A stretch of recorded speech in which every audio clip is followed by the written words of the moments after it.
All right, hello and welcome to Giant Mess, a super sloppy sports and entertainment podcast hosted by a giant mess. That's me, the real cinch Neal Lynch. I'm a former fourth-string college quarterback and mediocre middle relief pitcher who earned himself an invaluable film and media studies degree. And my God, am I putting that to good use? Now I'm a single dad who loves to talk about New York Giants football, Mets baseball, movies, TV, and comedy. On today's episode, we're going to be recapping the 100th season of New York Giants football. And what a historic, momentous season it was. The worst in franchise history, just about. And I'll react to the news that John Mara will be retaining head coach Brian Daboll and general manager Joe Schoen, an inexplicable move in my HO. Look at impending free agents. Who should we keep? Who should we let walk? Because that's always gone well in free agency for us in recent history. And we'll take a look at the upcoming draft, a premature look at who's being mocked to us at the number 3 slot. And home and away opponents. Prediction time for home and away opponents. You thought this season was bad. This past season, 2024, you thought that shit was bad? Buckle up, Buttercup. 2025 is gonna be nightmare fuel. So, without further ado, let's get it started up in here. All right, so I pretty much told y'all the last episode I did about the Giants after the Saints game that I would not be doing game recaps for a number of reasons. One, I'd be traveling, and I need to get better at that, recording when I'm away from the home office. But also, as the holidays, I want to spend time with my family. I don't want to be sitting here talking about this friggin' train wreck of a franchise over the holidays. So I didn't do recaps of the Ravens game or the Falcons game or the Colts game and the season finale against the Eagles. And there's no reason to. 35-14 blowout to the Ravens. Defense just no-showed. Blown out by the Falcons. Drew Lock is just is truly a spectacle of disastrous proportions. I mean, like, just a tragic quarterback who has no concern for the well-being of the ball. He just willy-nilly throwing picks, pick sixes, fumbles. Meanwhile, the guy that it's interesting. Ravens game, there are Giants fans to this day who say that Lamar Jackson should have been a Giant. Okay. Falcons game, Michael Penix, guy that was available at 6. If we picked him, my God, it would have been a media hailstorm. I mean, the Falcons picked him at 8, and it was a total shitstorm. Everyone's like, what are the Falcons doing? And then now we see, oh yeah, that's what they're doing. They're picking a franchise quarterback. The guy has looked pretty damn good in the final 3 weeks of the season. Pretty damn good. Obviously the Falcons missed the playoffs going 8-9, but had a shot at the division title, had a shot at the playoffs, came very close, ended up losing based on the Bucs beating the Saints, who the Bucs were losing the majority of that game. Anyway, Penix looks legit. So we passed on him. We didn't necessarily get roasted by him, but he played fairly mistake-free football. And our offense just, again, no-showed. Thank you, Drew Lock. And then our offense decides to wake up out of its 2-season slumber and just put up like a record number of points against the Colts. A team that was in playoff contention. The Colts are weird. There's no other way to say it. I can't say the Colts suck or the Colts are bad, but I don't understand how the Colts can come out and look good-ish against the Vikings, a team that went 14-3, and then come out against a Giants team that is all-time historic awful. and allow 45 points. I just don't understand the Colts defense. And it came down to missed tackles. It was just, I mean, I wasn't able to, I tried to record the game, didn't record. Hulu's like, sorry.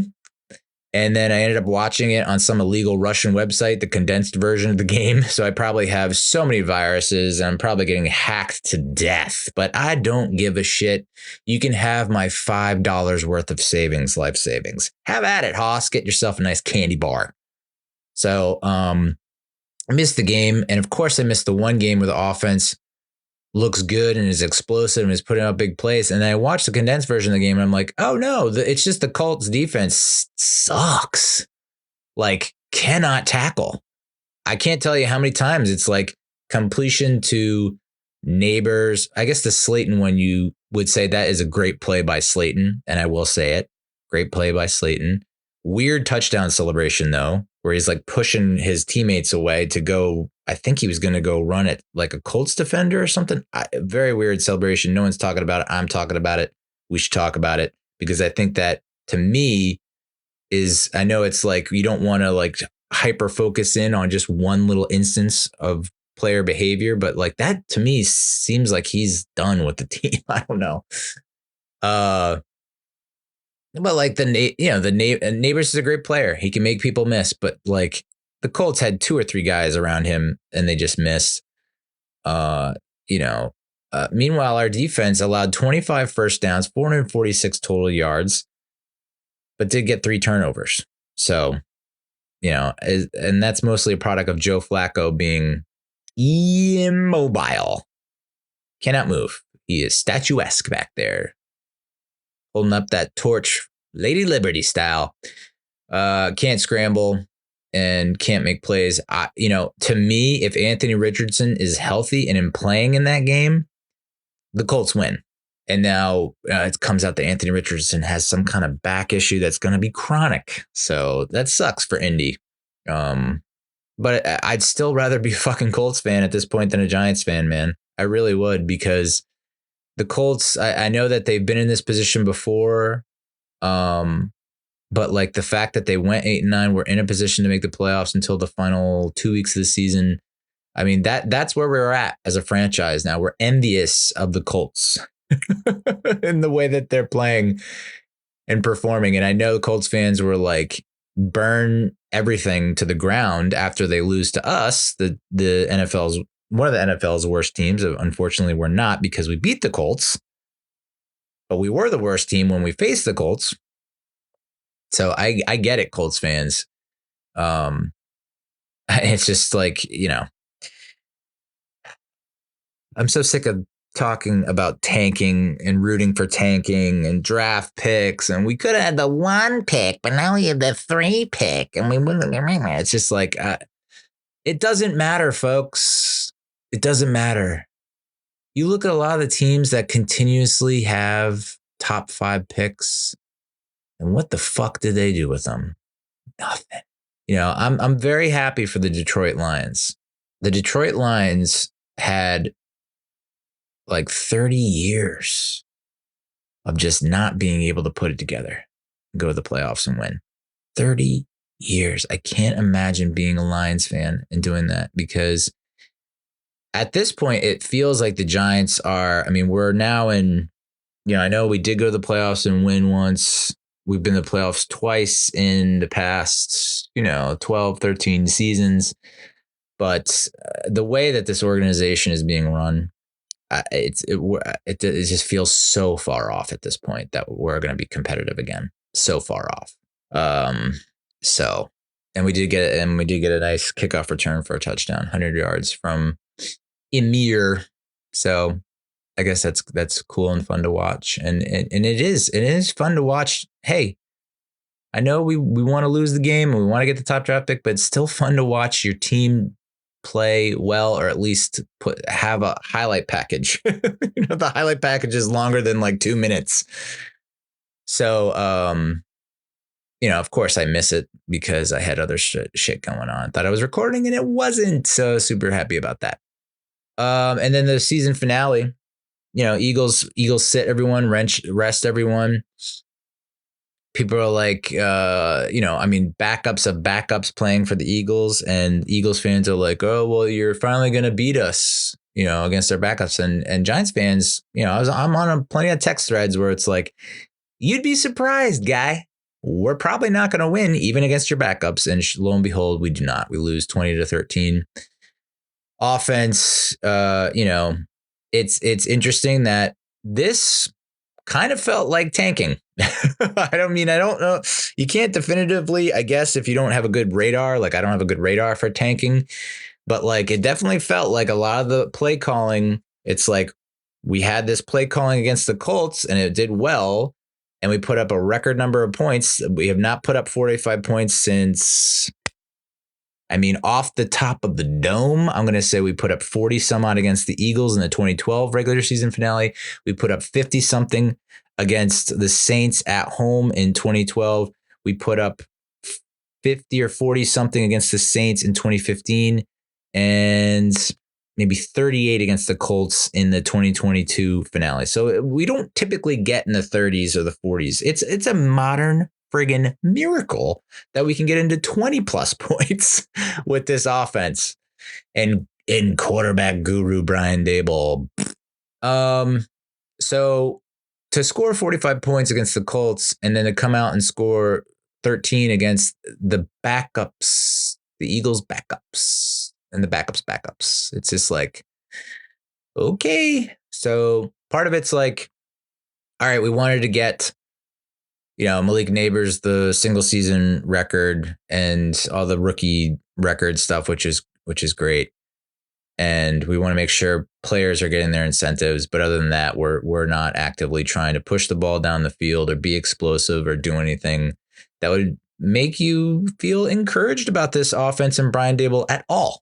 So we lose 20-13, drop to 3-14. That's the most losses that we've ever had in franchise history. And it comes in our 100th anniversary. I decided to take a quick listen to my review recap of the 2023 season. It was not very in-depth. It wasn't very detailed. But there were some key points that I thought I would bring up and see like what happened since then. Like, okay, here's my review. Here's where we went wrong. Here's what we need to improve. Here's how we address things. And my God, we didn't really. At the time, at this point, last year, early January 2024, we didn't expect Daboll to get canned or fired. We thought he deserved another year, and it was all because of how he handled the 2023 season and didn't let it go off the rails. It was admirable. It was respectable. That being said, I said in January 2024, I am not ride or die with Daboll and Schoen. I'm not ride or die with them.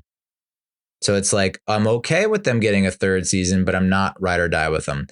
At this point, knowing that they have been retained, which I'll have a whole segment on that coming up. I am die.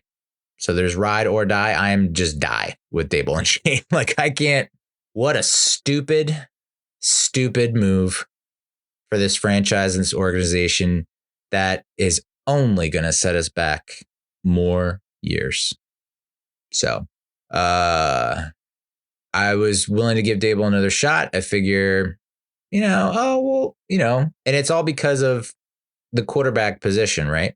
In evaluating DJ after the 2023 season, I said, well, he didn't have a starting left tackle. He didn't have his star running back, but I believe him. And I thought he could have a bounce back year. And I was dead wrong. And he was benched and released. The backup quarterback situation, I said, let's bring back Tyrod at an affordable price. He was not affordable. It was like $10 million plus. And so we let him walk. I went over the free agent quarterback market, and I was intrigued by Sam Darnold. Not so much Jameis Winston. And I threw out a couple other names. Of course, Drew Lock was one of the names that I threw out there. We ended up signing Lock, and he ended up being our QB3 and only had one good game. And that was against the Colts, who don't know how to tackle. I was against drafting a quarterback at number 6, and I would consider it in round 2, thinking that Michael Penix Jr. would be available in round 2. Yikes. And there was even mention of Shedeur Sanders. in my recap of the 2023 season. He obviously stayed at Colorado. We did not draft a quarterback at all. And, but yet, and this is going back to the Colts game, Daboll in the post-game press conference says, well, this is what happens when you get good quarterback play. And that smug way of his that makes me want to punch him in the face. It's just like, you smug son of a gun. You and Shane have the power, my guy. You and Shane have the power. You had the power last offseason to go and get your quarterback. So for all these people who are saying, well, we have to give them another season so that they can get their guy. You've had 3 seasons to get your guy. You thought Daniel Jones was your guy in 2022. You can come in and you did not have to start Daniel Jones. You could have come in and said, we're getting a free agent quarterback. We're drafting a quarterback. And you didn't. 2023, you went out and you got Tyrod Taylor to give Daniel Jones competition. Was it competitive? Was there any shot that Tyrod Taylor was going to have the starting quarterback position? No. At one point, you had fucking Tommy DeVito start over Tyrod Taylor. So you kind of whiffed on the quarterback situation in 2023, and you had an opportunity in 2024. Maybe not to draft a quarterback, even though who says that you have to draft a quarterback in the first round? Hey, there are 6 other rounds, guys. You can still draft a quarterback that you like. If you didn't like any of them and you decide, oh, I'm going to sign Drew Lock. Drew Lock wasn't even your QB2 because when Daniel Jones was benched and released, you decided to start Tommy DeVito. A guy that is so low risk. It's like he's an exclusive rights free agent. You can just sign him to a 1-year minimum contract. You kind of know what you have in Tommy DeVito in year 1. We saw what happened in year 2. It wasn't much different from year 1. Yet he supposedly played better than Drew Lock in training camp, according to a lot of people that were there and seeing it firsthand. You whiffed on Drew Lock. So now we're supposed to sit here and think, oh, hey, guys, relax. They're going to get their guy. You've had 3 years to get your guy. Why didn't you get your guy in 2022? Why didn't you get your guy in 2023? Why didn't you get your guy in 2024? And now you're going to supposedly draft your quarterback in 2025, right? Cam Ward, the savior. Shedeur Sanders, the savior. Here's the nightmare scenario. Anyway, you brought in Drew Lock. He fucking sucked. He had 1 good game, and it was against the Colts who can't tackle. O-line, after 2023, I said the O-line needs to be addressed, I think. I'm going to go out on a limb. Second most sacks ever allowed in NFL history. They fired the offensive line coach. They signed a bunch of free agents. And congratulations, our offensive line is not league worst. It is average to slightly below average. We are voted most improved. That's a pat on the back, I guess. Running back position, what to do, Saquon Barkley? Well, we didn't tag him because we didn't want to disrespect him. Let him test the market. He gone. And bringing back McKinney at $10 million a year. I thought about it. I said, you know what? Might be worth it. And he ends up signing for something like $12 or $14 million a year, which is beyond what the market value was. And totally shocked Joe Schoen. So we ended up drafting Tyler Nubin, who's, has a lot of tackles, which I don't know if that's a good thing as a safety. I'd like to see more passes defended. I'd like to see more interceptions. But by all accounts, it seems like Nubin's an okay starter. Not as good as Xavier McKinney, who made the Pro Bowl and had 7 interceptions, something like that. I said we should move on from Adoree Jackson, and we did, and then we didn't. And what did we do? We had to bring back Adoree Jackson because we didn't address the cornerback position. We didn't. We got a slot corner in Drew Phillips, who, I guess that's a plus in the plus column and the pro column for keeping these idiots. Because he is an upgrade over Darnay Holmes. He did miss a couple of games, and he, good player, could be a great player, but he's a slot corner. You're not sticking him at opposite of Deonte Banks CB2. So you still don't have a CB2. You really don't have a CB1. Deonte Banks, not a CB1. He regressed. He's more of a CB2. And so cornerback is still a glaring need. So it's like you kind of addressed the O-line in free agency. You didn't address O-line in the draft. You kind of addressed, you addressed the hole left at running back by drafting Tracy and signing Devin Singletary to a pretty substantial contract. Devin Singletary loses his starting job to the rookie.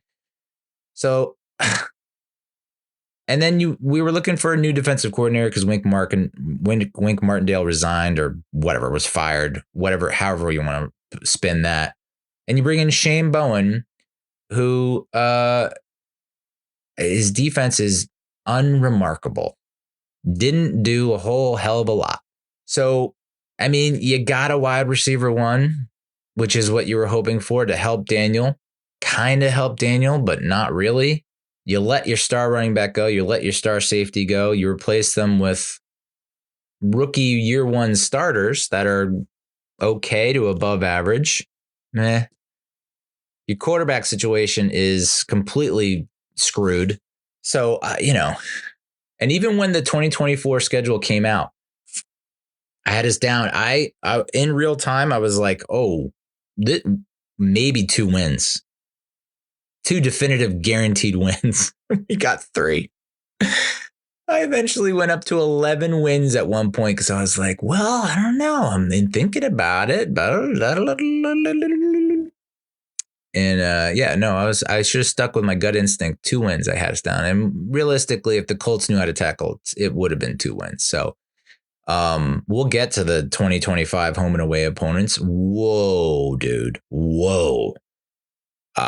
I mean, you thought like home games were pretty gnarly in terms of attendance and turnout at the end of this season. I can't even imagine what it will be in next season in week 4.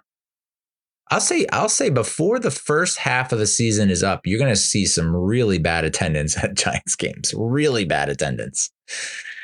So let's take a look at team stats overall. I did after the Panthers game. I think I did a progress report of sorts, looking at the team stats through 10 games for 2024 versus 2023 and 2022. And it was like, well, not a whole lot of improvement. I mean, from 2023, yes, there was improvement. And then from 2022, in certain categories, there was some improvement. But overall, it's like, it's not the kind of, if you're looking at year by year, we're improving year after year over year. No, there's not a lot of year over year improvement. And that's what makes this so frustrating, is like listening to these jackasses talk, like the owner, like the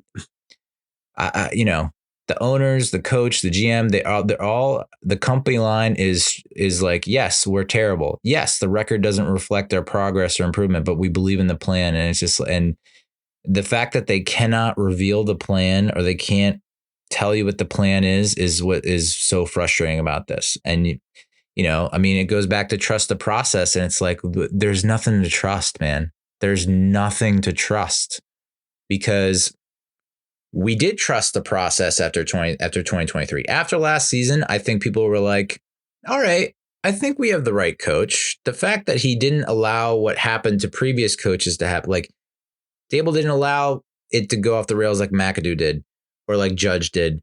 He didn't lose the locker room like Shermer did, I guess. What the hell? I just don't.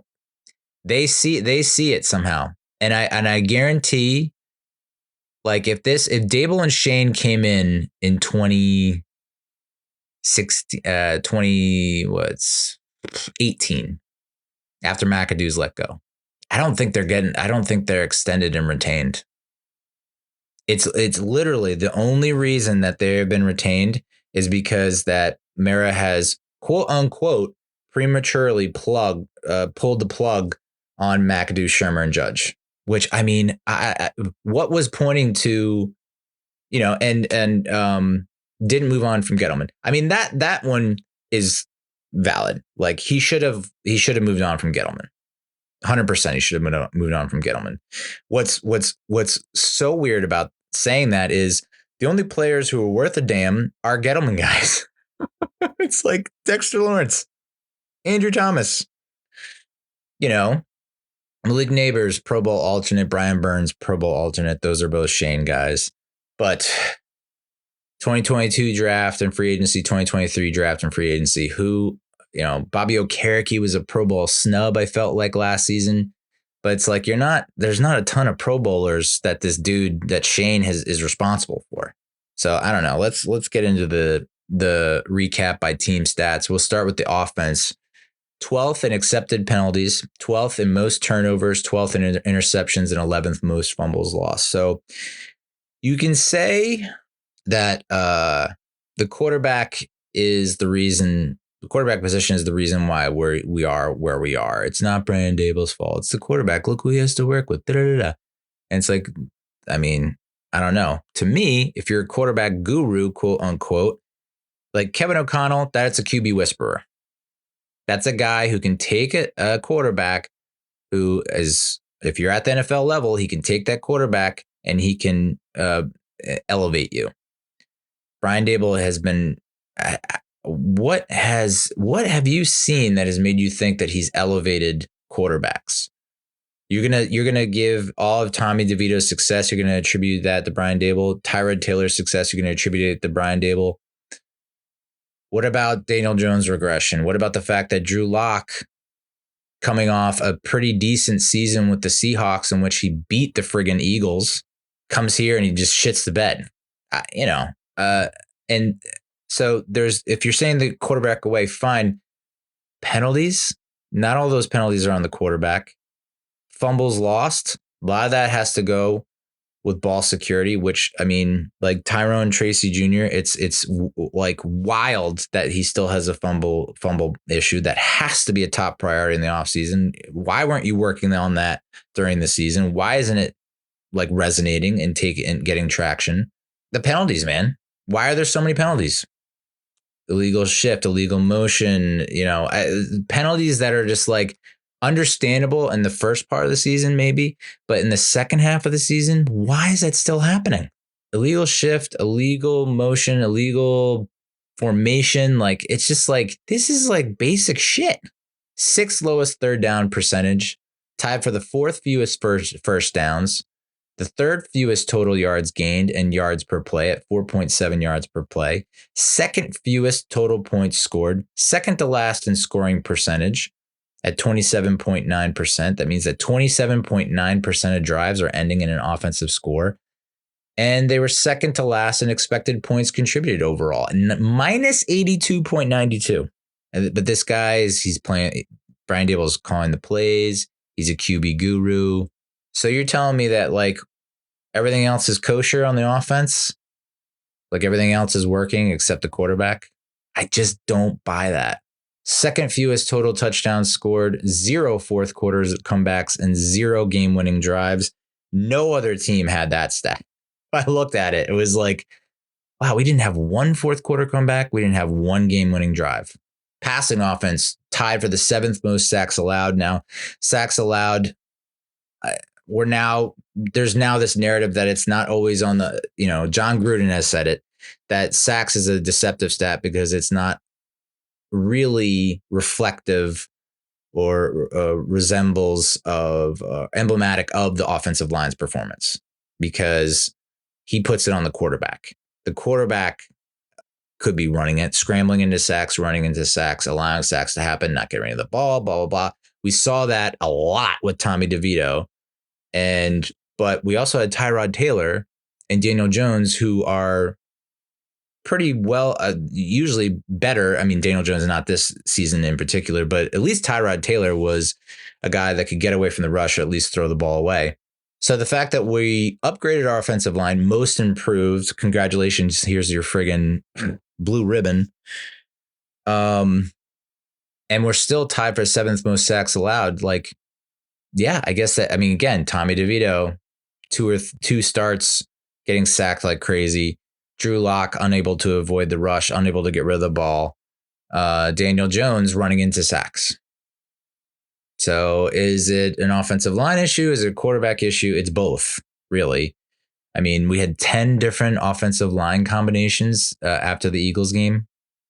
10 different offensive line combinations. I cannot be any more jealous of teams that have an offensive line that can stay together for an entire season and be healthy. It's just remarkable.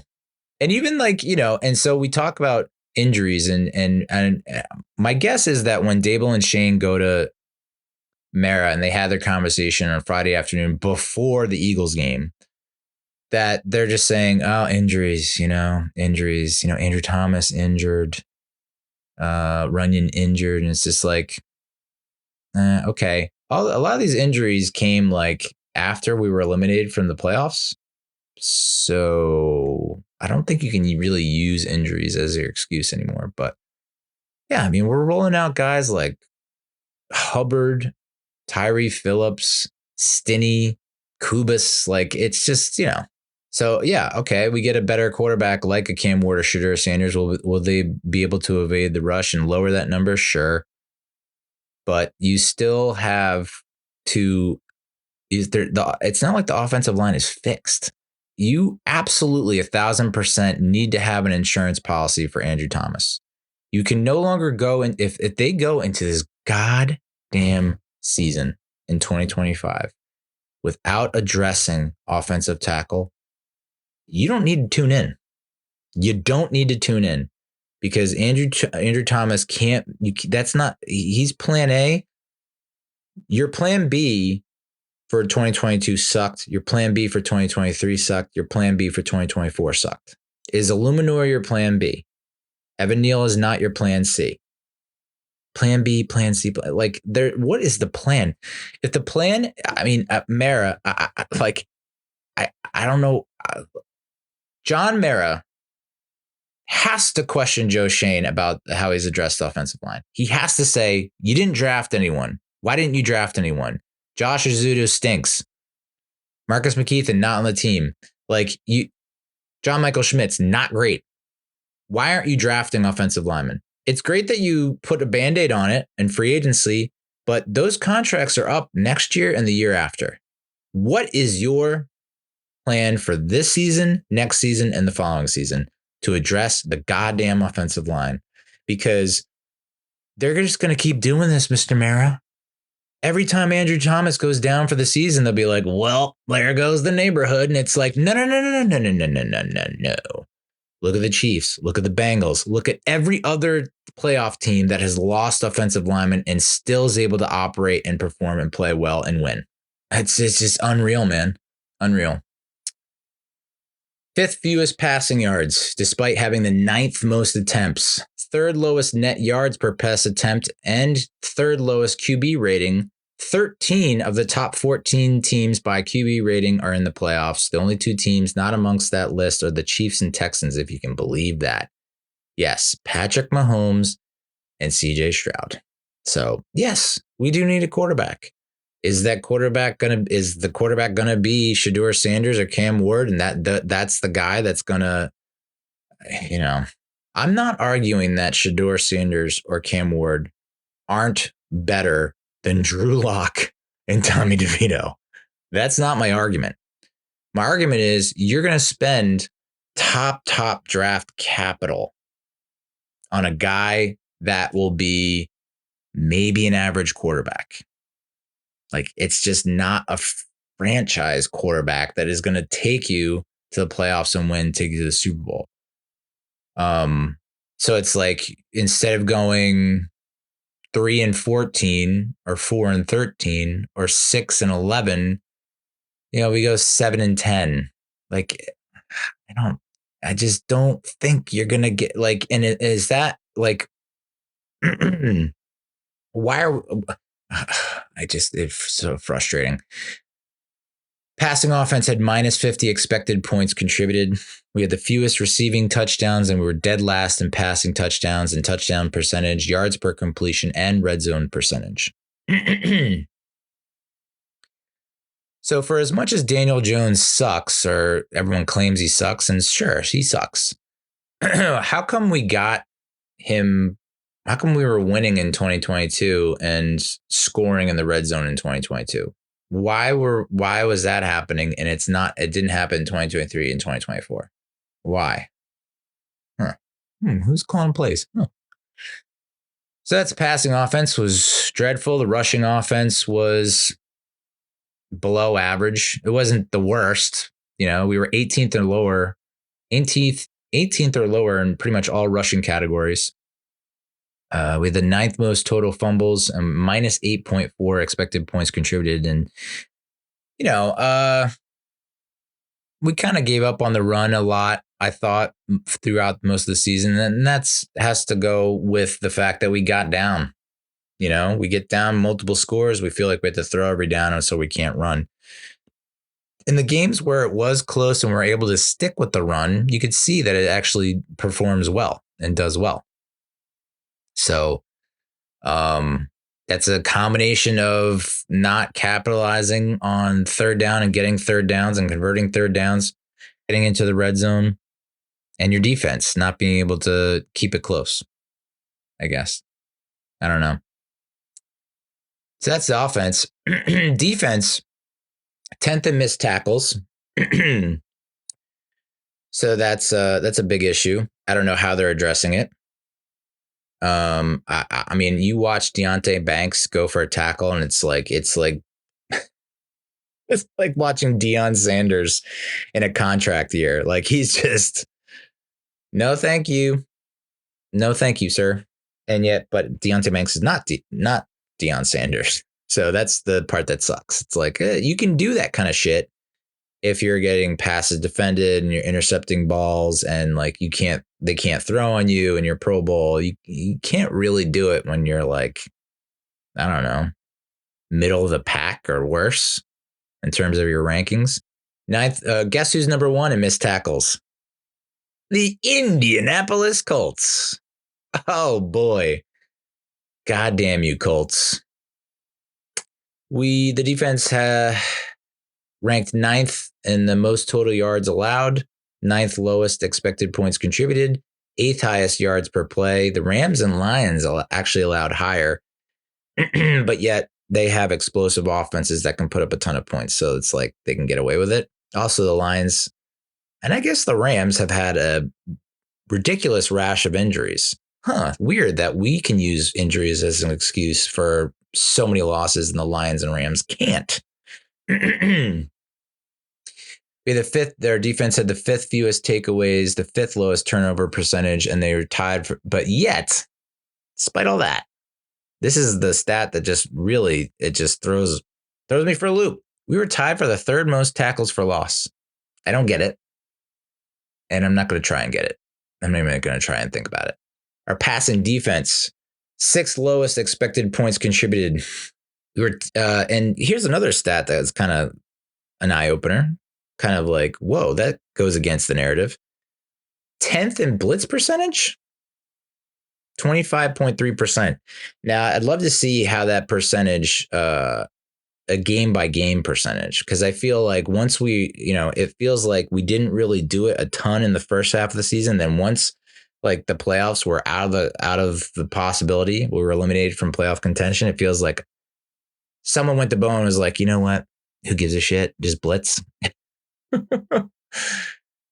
But despite being 10th in blitz percentage, we were below average in hurry percentage, QB knockdown percentage, pressures, and pressure percentage. But we were 7th in total sacks. We were first in total sacks through the first 10 games. I think we had something like 35, almost 40. And then we ended up with 40 something. So over the last 7 games, I think we had less than 7 sacks, I think. So first 10, you're averaging almost 3 or 4 sacks a game. Last 7, you're averaging 1 or less. Now, Dexter Lawrence goes down for the season. That puts a huge chunk into things. But yet, you got Kayvon Thibodeau back. You still have Brian Burns. Tied for fifth in the highest net yards per pass attempt at 6.5. We allowed the third highest QB rating at 103.1. But we were third in sack percentage. And I don't know. Second fewest interceptions, which is amazing. There's a team that's worse than us at getting interceptions, and it's the Cleveland Browns, if you can believe that. A team that had like possibly the top defense in the league last season. And this year's Giants defense, pass defense, had the second highest, allowed the second highest completion percentage and the second highest yards per attempt. So, as much as I think some defenders of this Giants team and organization and franchise and administration would like to point to the pass defense and be like, well, see, the pass defense ain't so bad. It's like, no, the pass defense actually sucks a lot. But the problem is, like, they suck so much in the first half that the other team gets up by multiple scores and doesn't feel the need to pass it anymore. So, like, while the totals are probably lower than the league average, it's because, well, like, we get our shit kicked in the first half, and then the team just runs the ball down our throat for the rest of the game. Our rushing defense, speaking of, 6th most total rushing yards, 6th most rushing yards allowed per game, tied for 6th for the most first downs by rush, and tied for 5th highest yards per rush attempt at 4.6 yards per attempt. Again, Joe Schoen trades away Leonard Williams. What is his plan to replace him? Now, it's not going to be a one-for-one replacement. I think we all know that. There was some talk, in Hard Knocks the offseason about bringing in a Christian Wilkins, but they ultimately said he's too rich for our blood. And I do believe that. But then, was that your only option? There was no one else available. You're going to stick with Nacho. So, again, who did you draft? Did you draft anyone? No, you didn't. You didn't draft anyone at defensive line, just like you didn't draft anyone at offensive line. How the hell do you like the process, Mr. Mara? How do you like it? How do you like not addressing the offensive line and the defensive line? You lost a major player along the defensive line via trade. How did you go about replacing him? What was the plan there? Nacho? You thought Nacho was going to be the answer? Just, offensive line. Andrew Thomas has an injury history. What did you do to, well, we think Josh Azudu's been working hard. Oh, my God. So that's the defense. Special teams, not great. 28th in all-purpose return yards, 26th in yards per punt return, 13th in yards per kick return, 28th in yards per punt, 23rd in net yards per punt, but 4th in touchback percentage and 3rd in terms of number of inside the 20 punts and 8th in inside the 20 percentage. So Jamie Gillen, even though the net yards per punt and the total, average yards per punt are not huge, I think I can attribute that to, well, we crossed the 50 and we can't convert and we punt. And so he has the task of like, well, I gotta land this inside the 20, which means it's a 40-yard net. But yet the other team starts at the 5. Not that it matters worth a damn, because our defense blows and ends up allowing a 95-yard touchdown drive almost every time. So I just rattled off a bunch of team stats. Did I cherry pick? Sure. Was there anything? I mean, there was still, like, it's not like I cherry picked only the bad stuff. I tried to cherry pick some good stuff too. 3rd in sack percentage. 10th in tackle for loss, tied for 3rd for most tackles for loss. That's about it. We weren't top 5 or top 10 in a lot of good metrics, good categories. So despite all that, Mara comes out today, Monday, January 6th, 2025, and says he's going to retain Joe Schoen and Brian Daboll. Leading up to this decision, everyone was saying, oh, it kind of looks like it's going to be Schoen retained, Daboll gone, which people were upset with. And they thought that was going to be the worst possible scenario, worst possible situation. Like, what coach would want to come in and work with this GM? People saying that that's the worst scenario. And then the next worst scenario would be we keep them both. And I'm here to tell you, keeping them both, actually worse. Franchise record and losses in a season. 10-game losing streak. 10-game losing streak, also a franchise record. We've lost 11 straight games versus the Eagles. We're 1-11 against the Eagles and Cowboys under Shane Daboll. Brian Daboll's 36.3 winning percentage ranks 181st among history's 204 qualified coaches. 18, 32, and 1 with one playoff appearance. John Mara called the process of making personnel decisions, quote, better than I've ever seen it before. Are you kidding me? Why? And he kept referring to the fucking 2024 NFL draft. Malik Neighbors, your wide receiver one, great, grand, wonderful, breaks, he breaks the single season receptions record for the Giants, eclipsing Steve Smith. I mean, yeah, it's, he passed Puka Nacua, and if it weren't for Brock Bowers, he would have the single season record by a rookie for most receptions this season. Listen, I don't want to diminish it, but like at the same time, dude, Tyrone Tracy Jr., 5th round gem, starting running back, has a fumbling problem. Not really great catching the ball. And yes, they are like Neighbors and Tracy. Pretty good building blocks and a foundation.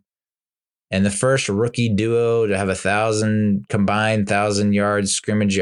Okay, that's good. Drew Phillips, better than the slot corner that you had. Again, not a Pro Bowler, not an All-Pro, but above average. Theo Johnson, I think we can say average to below average. He basically put up the same kind of numbers that we saw from Daniel Bellinger, and we thought Daniel Bellinger would take the next step in 2023. Instead, they trade for Darren Waller, who is hurt half the time and then retires. So it's like, I don't think that Theo Johnson is this slam dunk that everyone thinks he is. I mean, I guess he played good enough or better than Daniel Bellinger. I still think that friggin' eye injury that Daniel Bellinger suffered his rookie year really set him back. So, I mean, the personnel decisions is just like, that drives me nuts, because that's like the number one criticism of both of these dudes, Shane and Daboll. Daboll made some really piss poor personnel decisions with regards to the kicker that cost us games, multiple games, not just this year, last year. And what decisions has he made from a personnel standpoint that make you think like the both of them, like they're quote unquote this package deal, which is so stupid to say, but they're not on the same page. Daboll keeps saying, I want a quarterback. I need my quarterback. And so Shane's like, okay, I'll give you Daniel Jones and Drew Luck. What do you think? I don't understand how so stupid. Mara cited New York's really productive 2024 draft class, headlined by receiver Malik Neighbors, and the addition of pass rusher Brian Burns via trade as positives for Shane. He called the process of making personal decisions better than blah, blah, blah. I mean, the Brian Burns trade, Burns is a Pro Bowl alternate. Is he a TJ Watt? No. I mean, he's not like a game wrecker. He is better than Azeez Ojulari. He's better than Kayvon Thibodeau. But like, is he, I don't think there's a lot of buzz around him being like this top elite pass rusher, edge rusher. And I don't even know what his stats are against the run. So it's like, we're paying him a lot and we gave up a lot. And all right, sure. So Neighbors and Burns. Okay, cool. 2 players out of 53 plus. Quote, in Brian Daboll's case, listen, I'm in practice all the time, Mara said. I go to the team meetings. I watch the players. I watch how they react. I still think he's the right guy. Okay. So I guess you weren't seeing that with Joe Judge, and you weren't seeing that with Pat Shurmur, and you weren't seeing that with Ben McAdoo, or maybe you weren't doing that with those 3 coaches, and now you are starting to do it, and you're starting to see, oh, okay, the players respect him and like him. And listen, there was plenty of like quotes and video of players defending Daboll and happy to see him return. I was just like, okay, but like okay, all right. Quote, if I'm sitting here a year from now and you're asking me these questions, I'll take the heat. At the end of the day, we got to make a decision, and we made one. his official statement that he released. Now that our season is over, we felt it necessary to make this statement. Joe Schoen and Brian Daboll will continue in their respective roles with the organization. As disappointing as the results of the season have been, Steve Tisch and I remain confident in the process that Joe and Brian have implemented and their vision for our team. We look forward to the future and achieving the results we all desire. I don't know. You can't. The fans I'm telling you, the majority of fans do not feel that way. I'm telling you, the majority of fans. I mean, it's gotta be like 10% maybe of Giants fans actually agree with this move. If you want to go as high as 20%, maybe, but like the majority of Giants fans are out. And that's evidenced by planes flying over the friggin' stadium with banners. That's evidenced by people wearing brown paper bags over their heads, not showing up to games. It's the divisiveness, from every Giants talking head that I follow is just like, this is the lowest they have felt. And a lot of them are younger types. Like, I've been following the Giants since 85. I've said that multiple times. I don't think I've ever felt worse about this team. I have never felt worse about this team. Never. I have never felt worse about this team. And that is saying something. Like, 2017 was an eye opener. I was like, whoa. So 2017 was a complete eye opener. And I was like, yeah, if it can unravel this quickly, like, you have to make major changes. 2018 and 2019 were just frustrating. I was like, we have these great skill players. We have Saquon Barkley and Odell Beckham Jr. How the fuck are we not scoring 1 million points and winning games? Oh, because the defense sucks. Oh, because, whatever. And then Daniel Jones comes along in his first ever start and he lights it up and we're like, oh, we got our guy. And then it's just never really got to that level again. So, yeah, I mean, it is John Mara is the problem.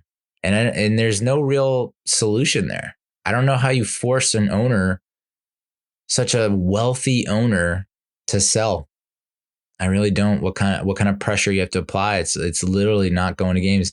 And like this move, I know he thinks it's the right move. It's the wrong move.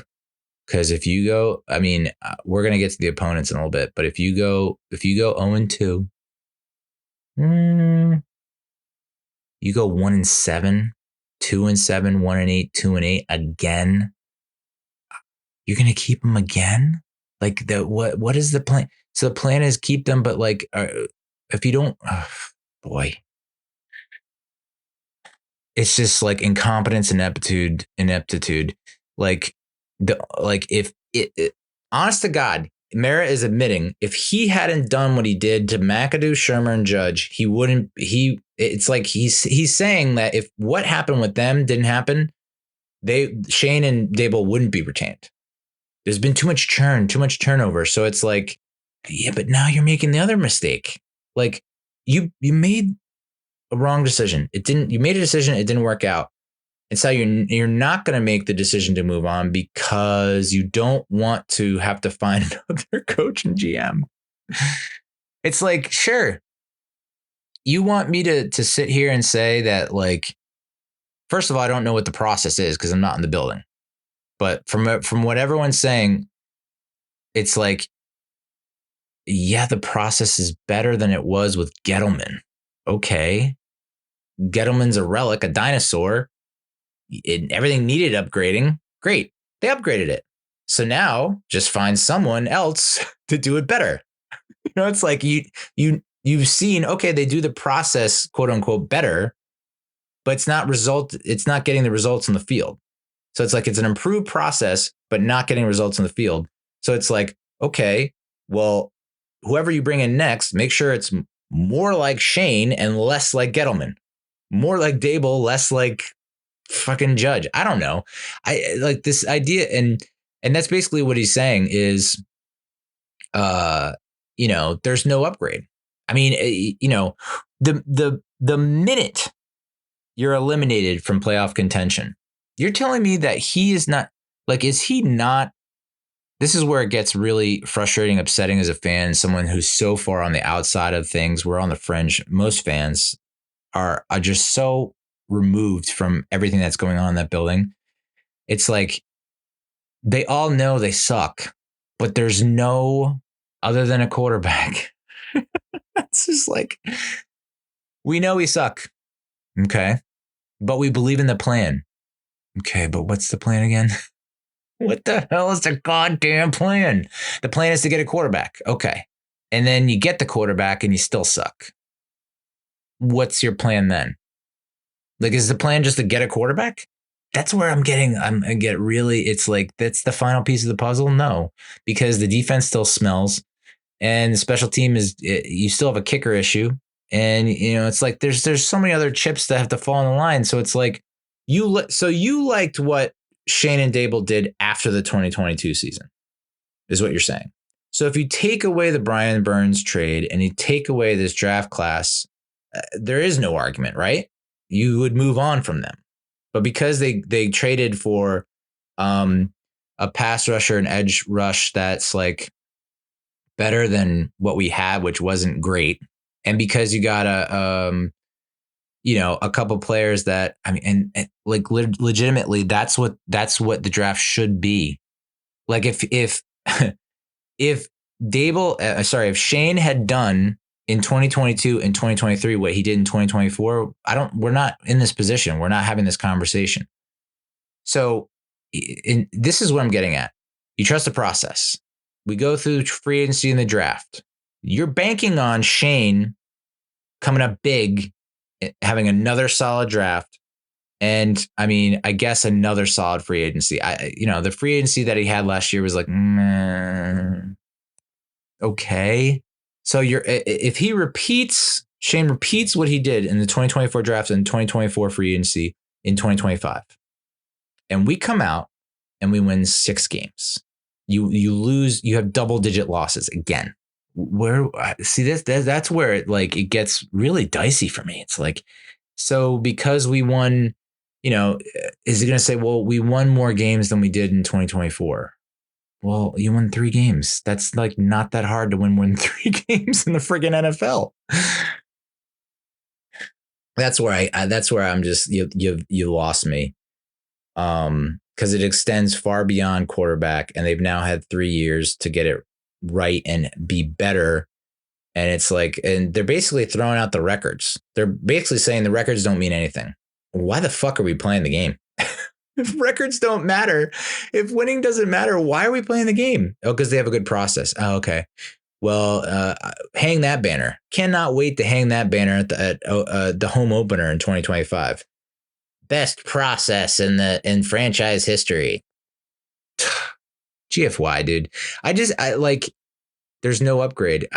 You positive? That means you're not doing your homework, your due diligence. You've exhausted every possible option at head coach and a GM, and there's no upgrade over Daboll and Schoen?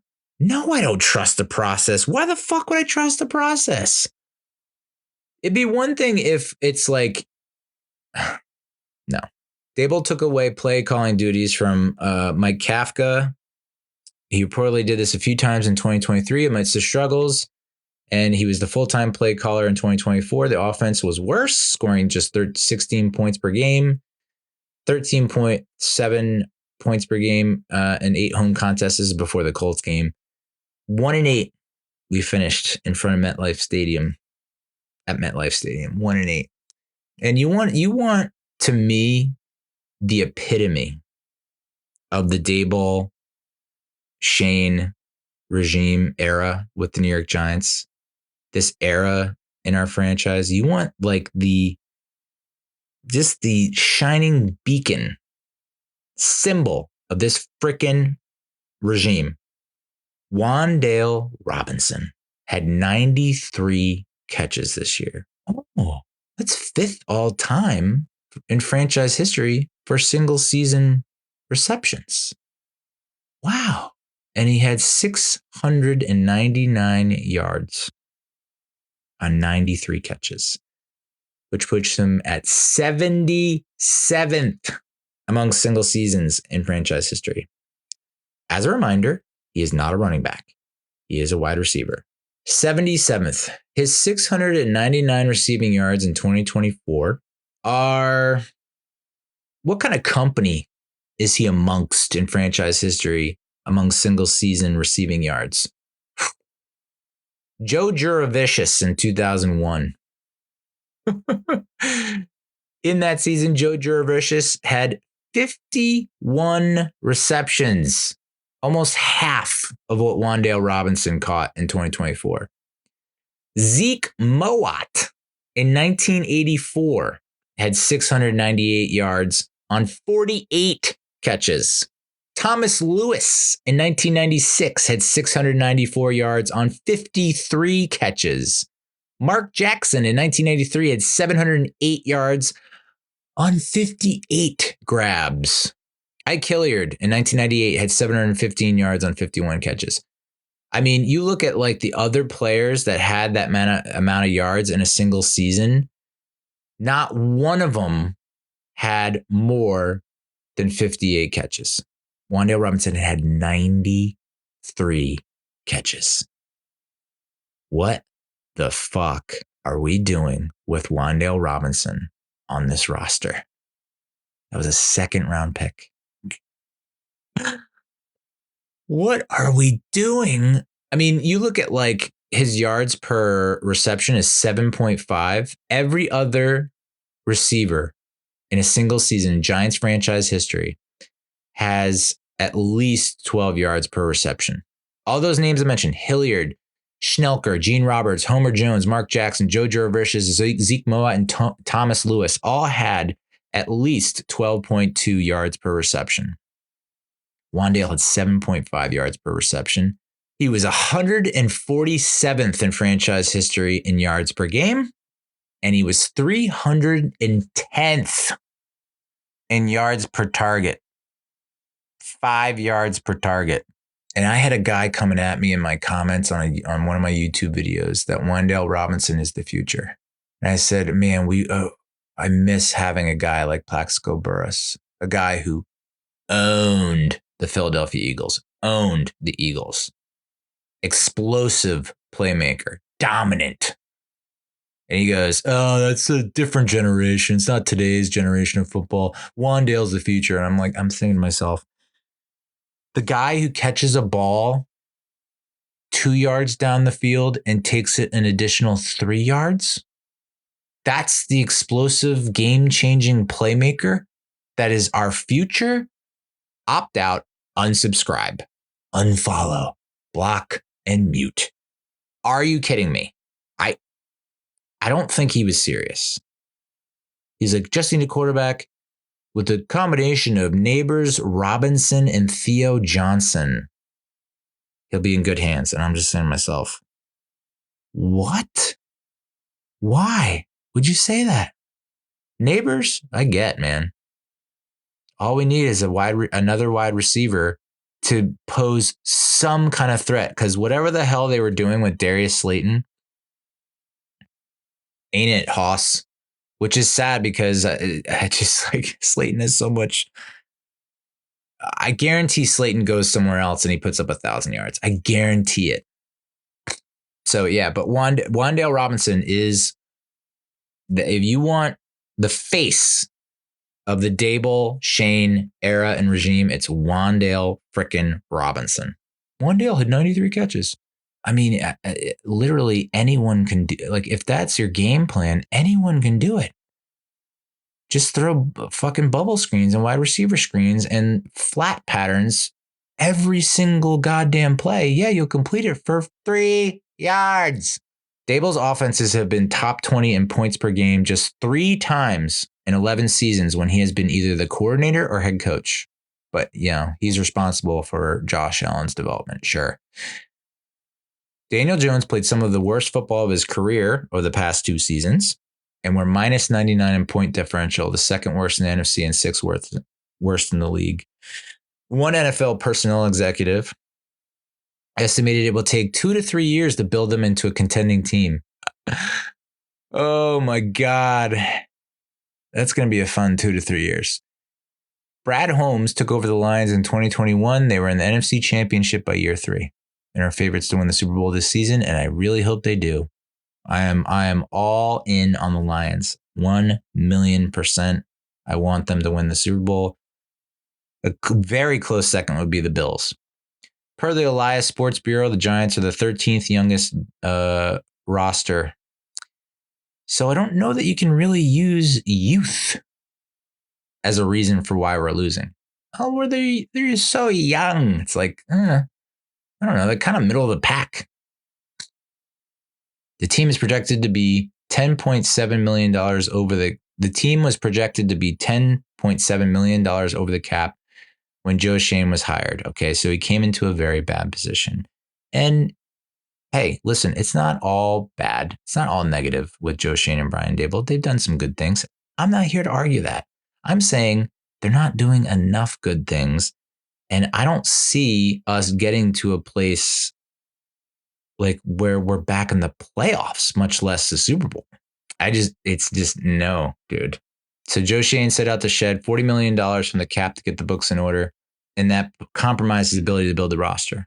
So isn't it weird that he was stuck in cap hell, had to shed dead weight, had to release guys like James Bradbury, Logan Ryan, Blake Martinez. He didn't really have to release like Logan Ryan, but they felt like they wanted to move on and have a clean slate.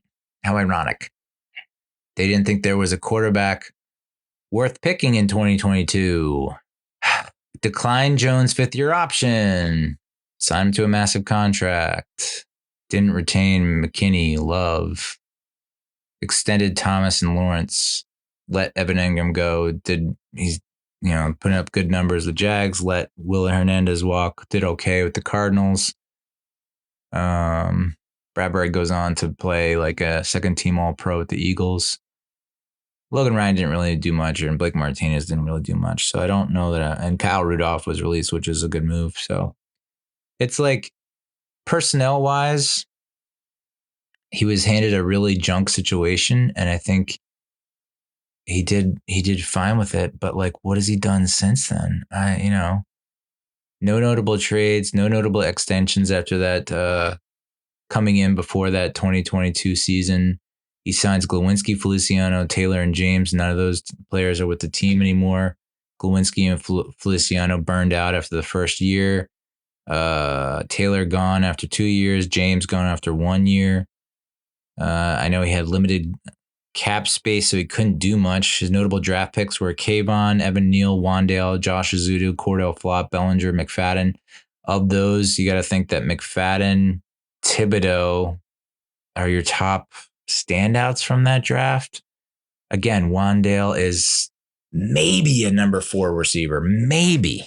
I'm sorry, dude. He's just like, I watch him play, and every time he catches the ball and he gets swarmed, I'm like, oh my God, he's going to get pulverized. Neal sucks. Zudu sucks. Flott has, I guess, gotten better. Bellinger demoted. He signs Jason Pinnock, who's been serviceable. Definitely not an old pro or pro bowler, but doesn't get hurt. Isaiah Hodgins, was great in that first season, then demoted practice squad. He trades Kadarius Toney, gives Jones the mega contract. He trades for Darren Waller, slaps the tag on Barkley. Lets Julian Love walk. He goes to the Seahawks and he's a pro bowler. Nick Gates is gone. Feliciano gone. Julian Love gave the Giants an opportunity to match the 2-year, $12 million offer he got from the Seahawks, and Shane said no thanks. I think that's kind of a mistake. You think about what could have been with Love and McKinney in that backfield. That's a pretty formidable duo. Cut Kenny Galladay, which that's kind of a no-brainer. Trades for Isaiah Simmons. Simmons was supposed to be this dynamic X Factor type player, according to Carl Banks and a bunch of other people, and hasn't done anything real. I mean, blocked field goal that wins us the game against the Seahawks, and the interception against the Commanders that seals the game in 2023. I mean, those are really the 2 plays that I can remember from Isaiah Simmons' stint. not a very long list. Extends Jones, Thomas, Lawrence, and Slayton, which amongst the players that are defending, keeping Daboll, it's really weird that I don't know, just from like reading reports and seeing what the beat reporters are saying, it's like Slayton has not been embraced. It feels like it's been contentious. Like they wanted to fucking cut him. They asked him to take a pay cut. Then they give him an extension. Then there's like a holdout. But then, Slayton's like, they're doing the right thing, or it's the right move to keep them. And I'm just thinking, what is going on? This is such a weird relationship. And like most people are like, yeah, there's no way he's coming back. And you can see from his play on the field, it's just not the same. Like it doesn't feel like he's hitting that fifth gear, minus the game against the Colts. It's like they're not really throwing to him. They're not targeting him. I don't think they're designing plays to him.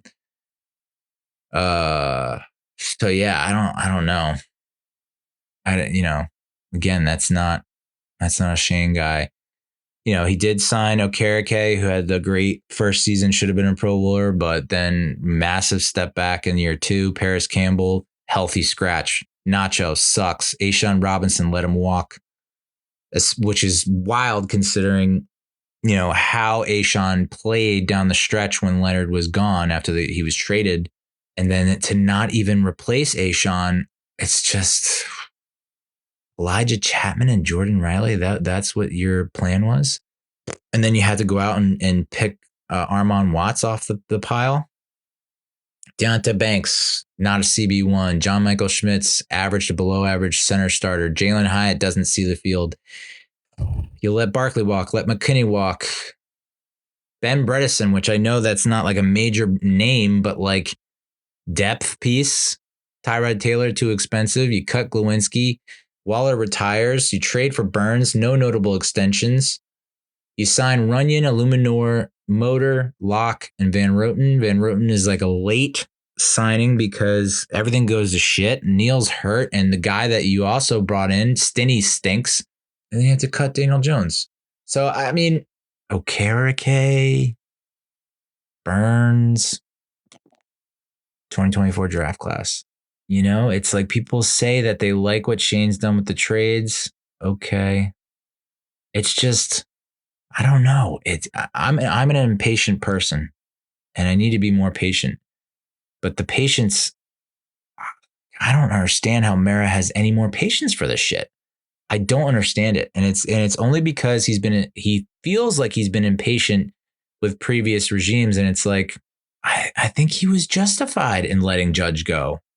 You think we should have kept Joe Judge? I think he was justified in letting Shermer go. I think he was justified in letting McAdoo go. Like, is Shermer a head coach anywhere? No. Is McAdoo a head coach anywhere? No. Is Joe Judge a head coach anywhere? No. He made the wrong pick. He did not make the wrong decision to move on. So basically, I think it's more a case of, okay, I don't think I can pick better people than the two people that I have. The problem is they're not winning games. So it's like we won more games with fucking Pat Shermer and Joe Judge. But yet this process is better. How and why is the process better? And they can't expound on it. You like the vision, you like the process.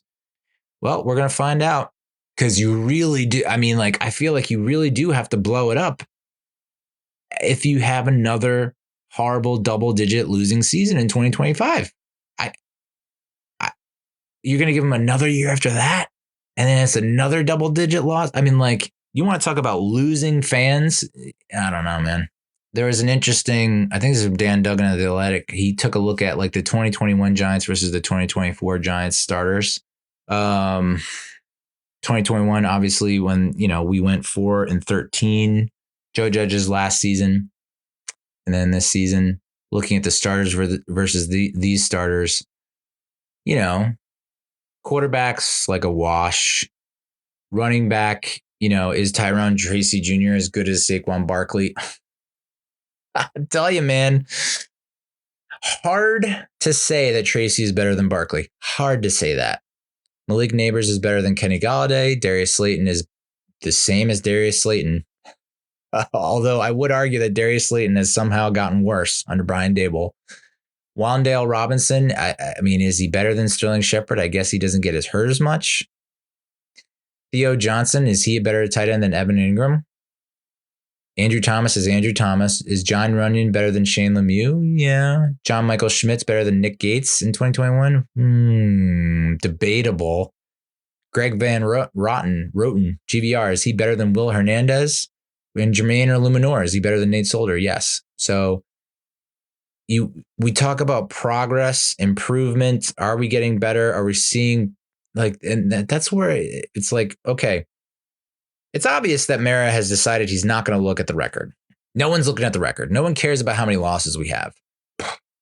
I don't know, man. It's really just the quarterback. I just don't. I know the quarterback's important. I know that. I mean, like we looked at the quarterbacks. We as I mentioned, and when we went over team stats for the year, you look at like QB rating and all the teams with the highest QB ratings are in the playoffs. Sure, Lamar Jackson, Jared Goff, Joe Burrow, who had a shitty defense, Baker Mayfield. Man, I'd love to have Baker Mayfield on the friggin' Giants right now. But yeah, he wouldn't. See, that's the thing. Baker Mayfield would not. That's where people are fucking wrong, man. Put Baker Mayfield on the Giants before his stint in Tampa. So say he goes from the Panthers to the Giants. He doesn't even go to the Rams. You have to look at the coaching, right? He was with the Panthers. It sucked. Him and Darnold were both there, and they both stunk with the Panthers. Darnold goes to the Niners. Whoa, who's he playing with? Oh, Kyle Shanahan. Oh, looks, he improves. Oh, where he goes to Minnesota. Oh, Kevin O'Connell improves under Kevin O'Connell even more.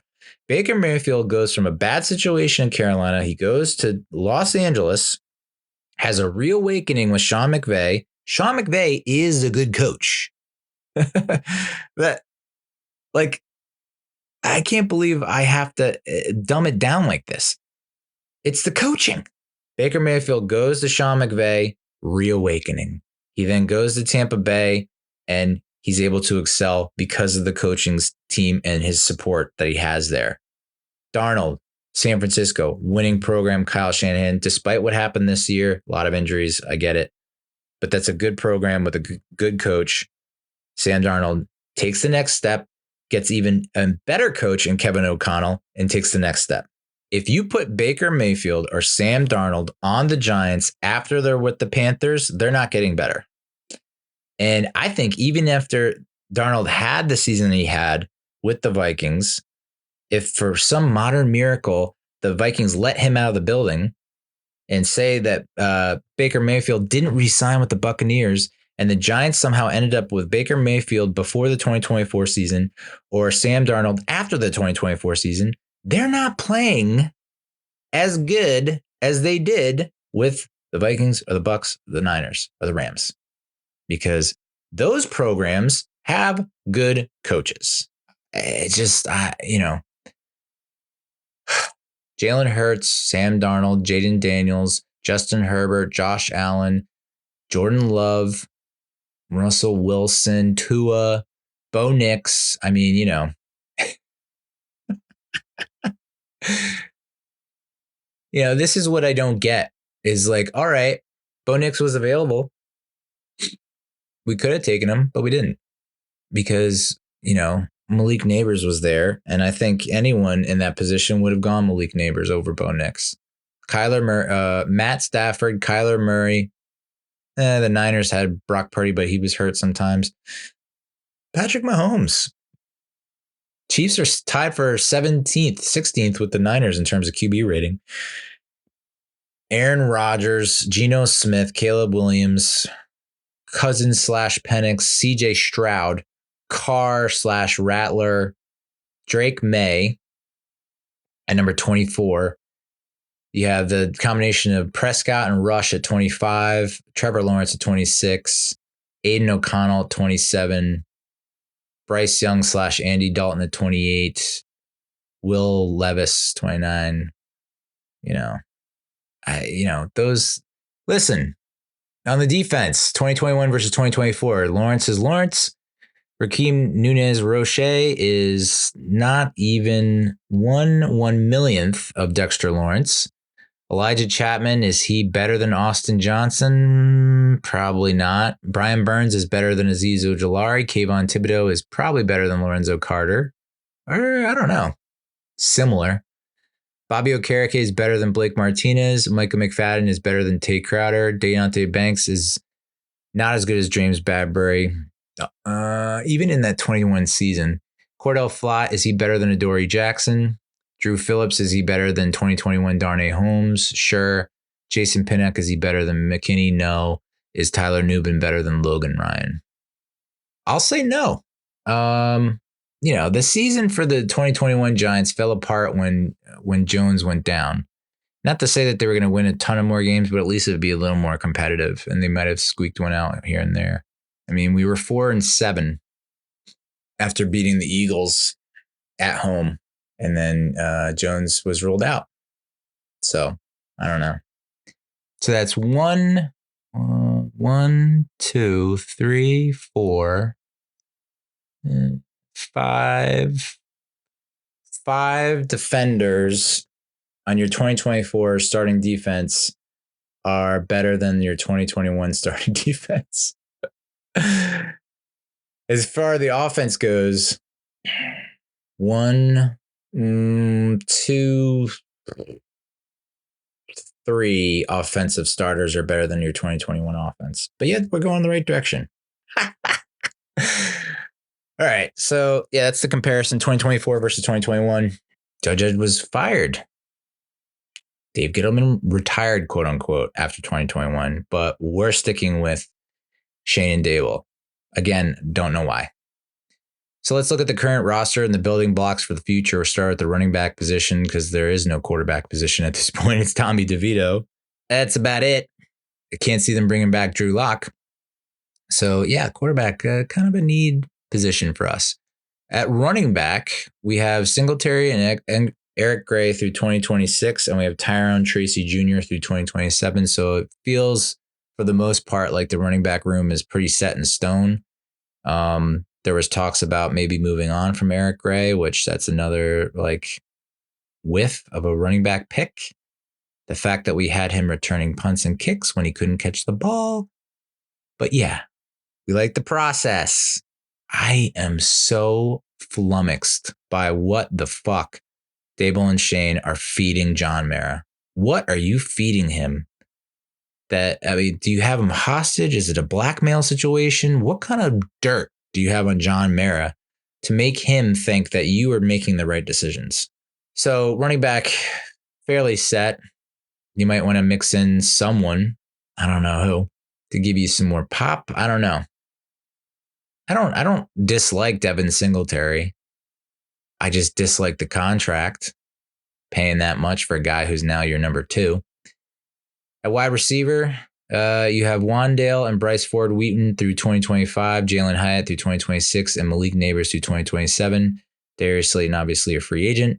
So, I mean, in all reality, the wide receiver room is Malik Neighbors. We do not have any of the receivers that are going to make an impact. You have shown that you have no desire to play Jalen Hyatt or to scheme for him or to get him into the game plan. You have basically unofficially moved on from him. You should move on from Wandale Robinson. I don't need to hammer that point home anymore.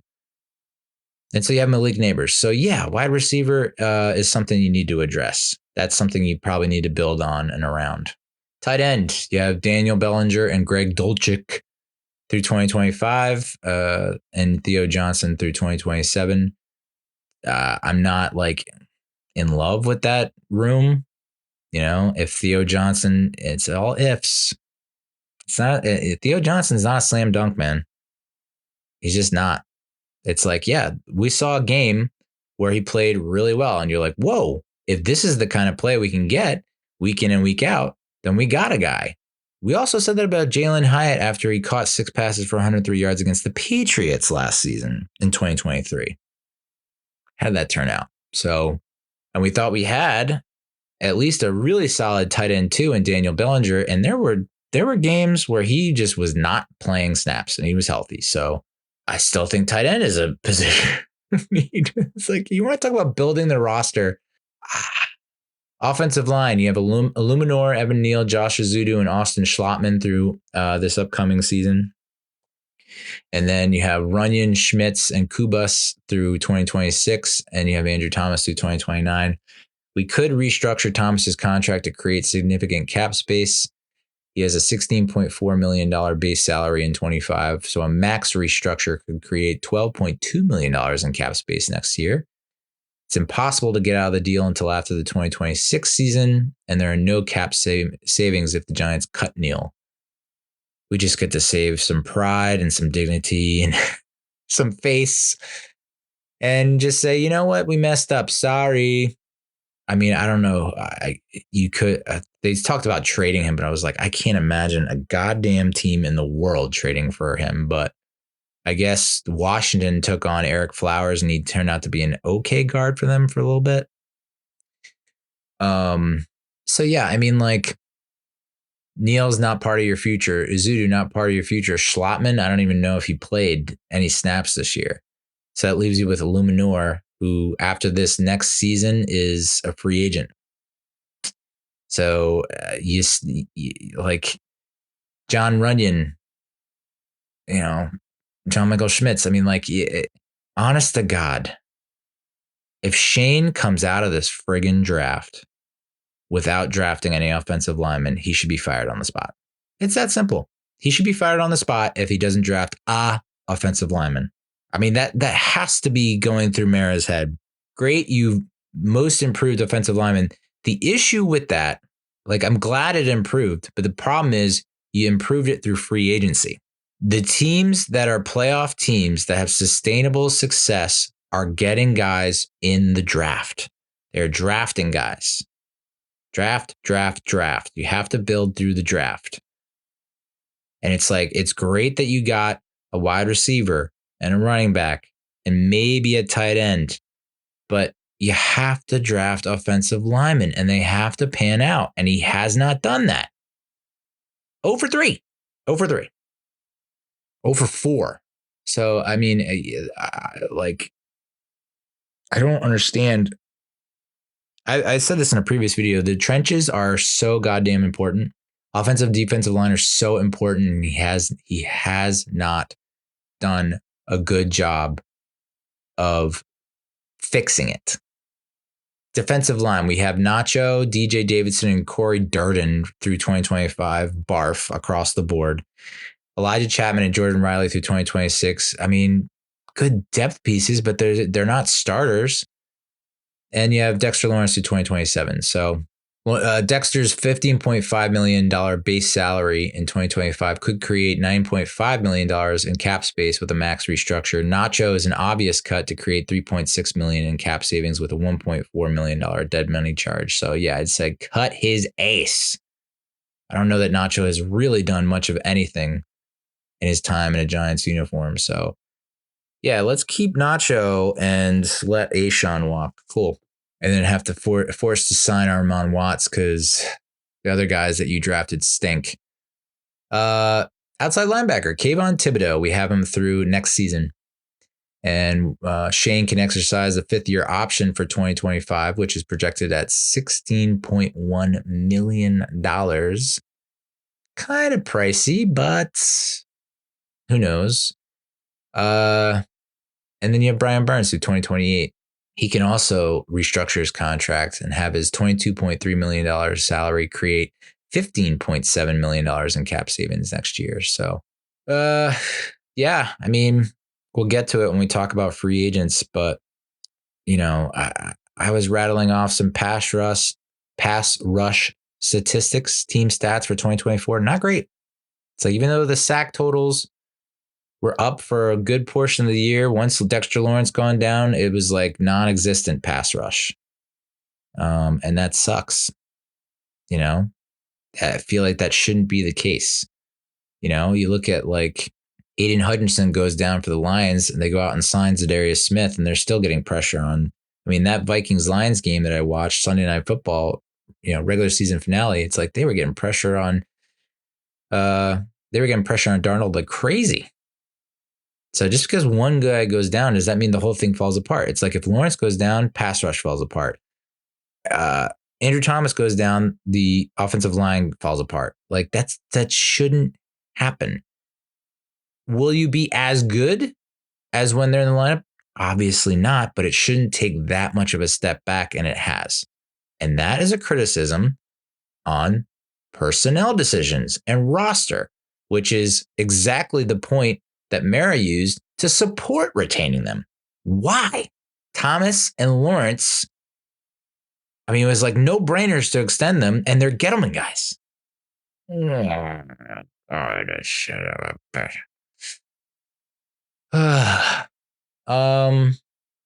Inside linebacker Micah McFadden is with us through the 2025 season. He is up for an extension. He will receive a performance escalator from $1 million to $3 million. He has overperformed for being a 5th-round draft pick. I am still not, despite seeing all these PFF grades, I don't know. I'm not sold on the guy.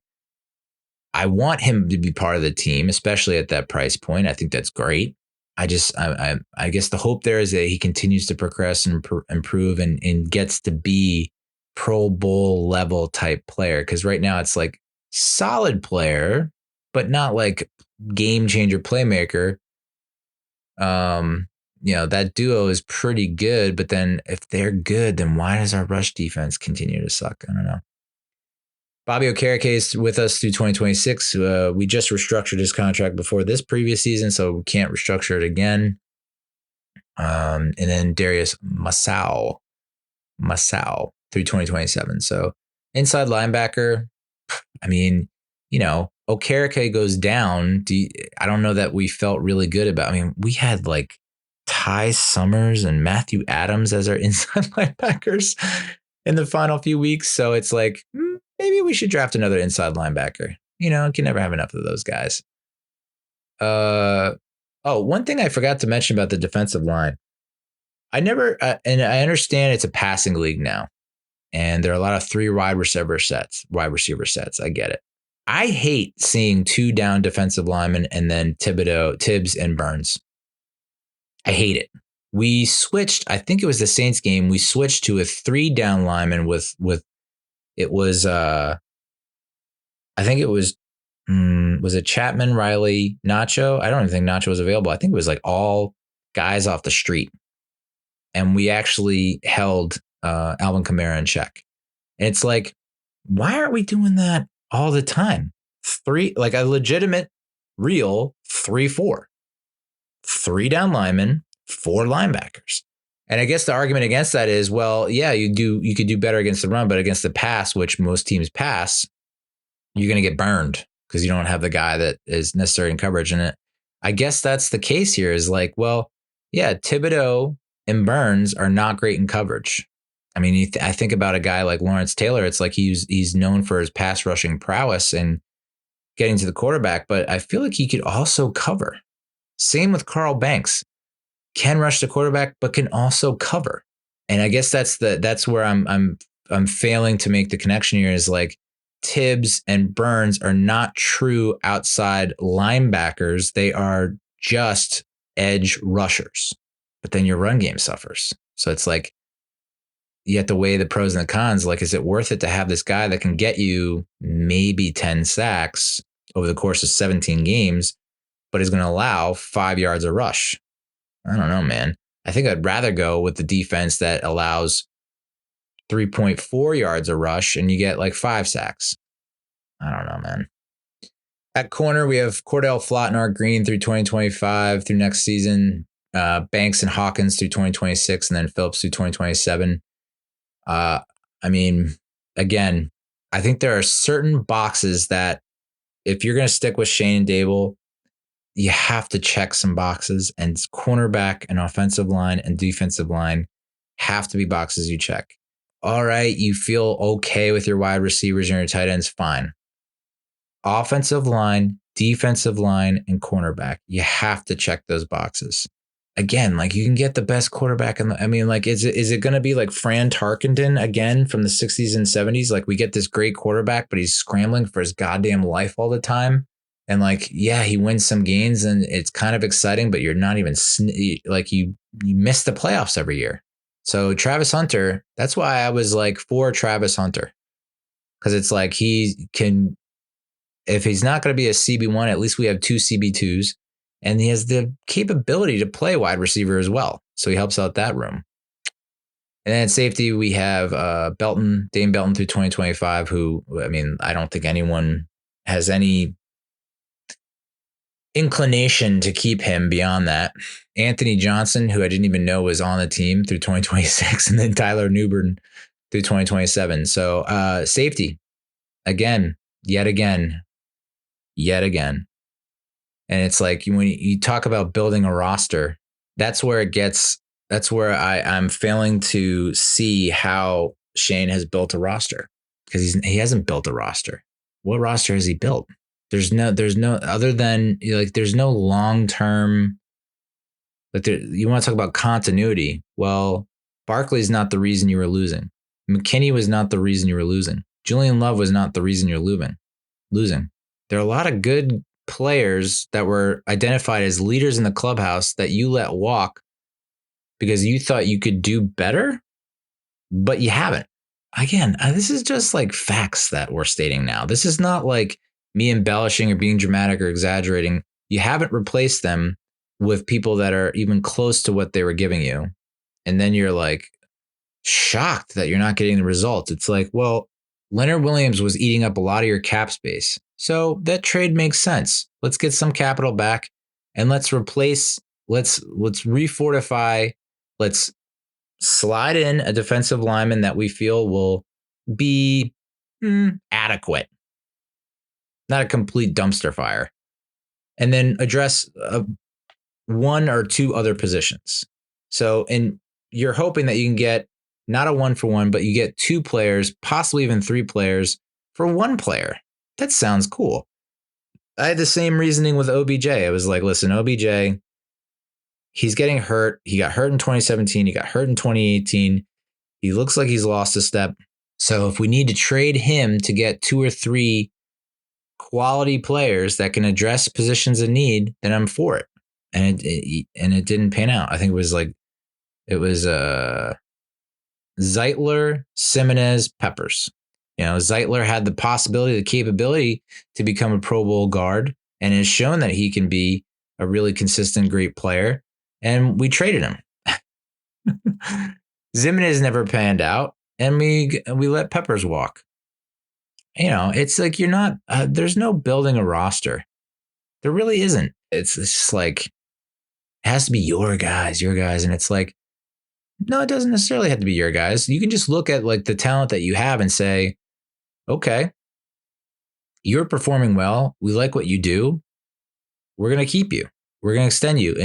And like, I don't know. He just hasn't built a roster. And like,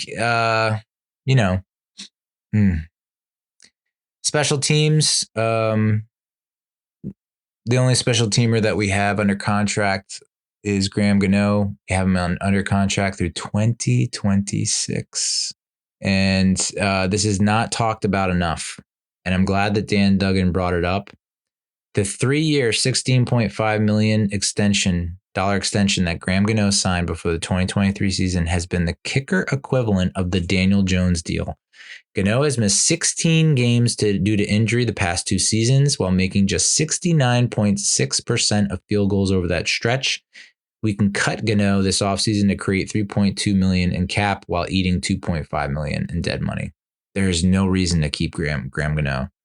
I mean, I think he just passed with the field goal against the Eagles. He just passed Tiki Barber for all-time points scored in Giants franchise history, which is that does not sit well with me. Kickers, man. So yeah, move on from Graham Gano. That's like you cannot. If like that's another box that needs to be checked. If Gano is on this freaking roster come week 1 of the 2025 NFL season, Merrick can fire Joe Schoen on the spot. Absolutely 1,000%. There's no reason to keep him.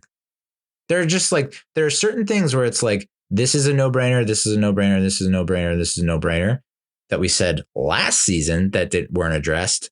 And now we're in this season. And if he doesn't address those things, then it's like, there's no question, dude. So with that, let's talk about free agency. We'll start with the Giants players who will become free agents. There are 27 players that play for the Giants in 2024 that will be free agents, starting with Drew Lock and Tim Boyle. Peace. When will I see you again? It's been real. Thank you for stopping in. Enjoy your endeavors. We wish you all the best. Darius Slayton. This is the big one. I think I would love to have him back. I think he's very polarizing when it comes to Giants fans. People hate him for the drops. People love him for the speed. I like him a lot. And I think he's been done wrong by Brian Daboll. And that's why it's shocking that he's defended this dude. And shocking that he's defending Joe Schoen. It's just shocking. So I think he goes somewhere else. Emir Smith-Marset, I think he's earned himself a deal. The problem is you also have Gunnar Olszewski, who is going to be a free agent, missed this entire season, had the electric punt return towards the end of the 2023 return season. Does that mean that you keep Gunnar as a punt returner and then you have Gunnar and Emir as your kick returners, which is very intriguing and exciting to me, but it won't happen. So they're going to either keep one or the other. And my guess is they'd keep Emir Smith-Marset, but it's like he's decent kick returner, not great punt returner. Chris Manhertz is a free agent. He has as many touchdown catches as Theo Johnson. I think he had 2 catches on the year. I don't know if they'll bring him back. I mean, he was more used as a blocking tight end and we didn't run the ball. So it's kind of like, I guess if we get him on a vet minimum, sure. But I think that spot should go to someone else that's going to push Theo Johnson and make the tight end room better. So from a productivity standpoint, so I don't know that Manhertz is really the answer there. GVR, I mean, people are it's a foregone conclusion that we're going to move on from GVR, but at the same time, it's like he showed some versatility and flexibility. The ability to step in for JMS when he goes down and play center is pretty admirable. So I don't hate bringing him back, especially if it's on the cheap. Aaron Stinney, I guess he had some starts towards the end there at left guard. I don't know that he did anything to make me think that he should get another shot. Armon Watts, I think he came in and played okay, but I don't know that he did enough to warrant another look. Azeez Ojulari, I think that would be nice to bring him back, but I guess he would probably want to go somewhere where he's going to start. So it's more on him than it is us. And I don't think we're going to throw a ton of cash at him. But, when you do, God, I just think the prospect of Burns, Tibbs, and Ojulari heading into the season and Dexter Lawrence was just like, had me frothing at the mouth. And it kind of worked for the first half of the season, but not really. So he probably won't return. Patrick Johnson, I don't remember anything that he did. Matthew Adams, Ty Summers again. I don't know. I'm fine with not resigning them. Adoree Jackson, dear God, if he's on this friggin' roster come 2025, oh boy, we're in trouble. Isaiah Simmons, there are people who are like, yeah, let's bring him back. And it's like, I guess if he's good for the clubhouse and he's not costing us a lot of money, sure. It's just wild that we were debating whether or not to take him versus Andrew Thomas in the 2020 draft. Greg Stroman, corner. Take it or leave it. Jason Pinnock, again, he wants to come back on a vet minimum. Great. But if he's the starting safety next year, I don't know that I'm that excited about it. Elijah Riley, safety, whatever. Jamie Gillen, sure, bring him back. And then Casey Kreider, yeah, why not? Didn't see any issues with him. So doesn't seem like we'd be re-signing a lot. There does seem that there's going to be a lot of turnover, you know? How many? So of the 27 guys there, it's like maybe 3. So again, it's going to be another year where there's a lot of turnover. Because you got to, I think Emir Smith-Marset deserves another shot. And then, if they don't resign anyone else except Jamie Gillen and Casey Kreider, it's like, 3 guys. It's like, okay, that's a lot of spots to fill.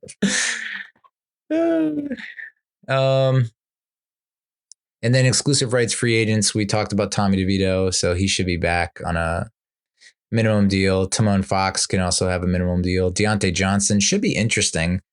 I think there was a lot of positivity surrounding him in preseason before he got hurt and went on IR. So I'd like to see him back in the fold. So maybe you don't need to draft an inside linebacker or bring one in versus free agency. You can roll with Deontay.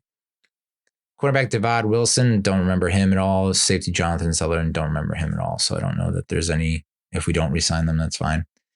We're projected to have $57 million in cap space, the 14th highest projection in the league, and the most cap space of Joe Schoen's tenure.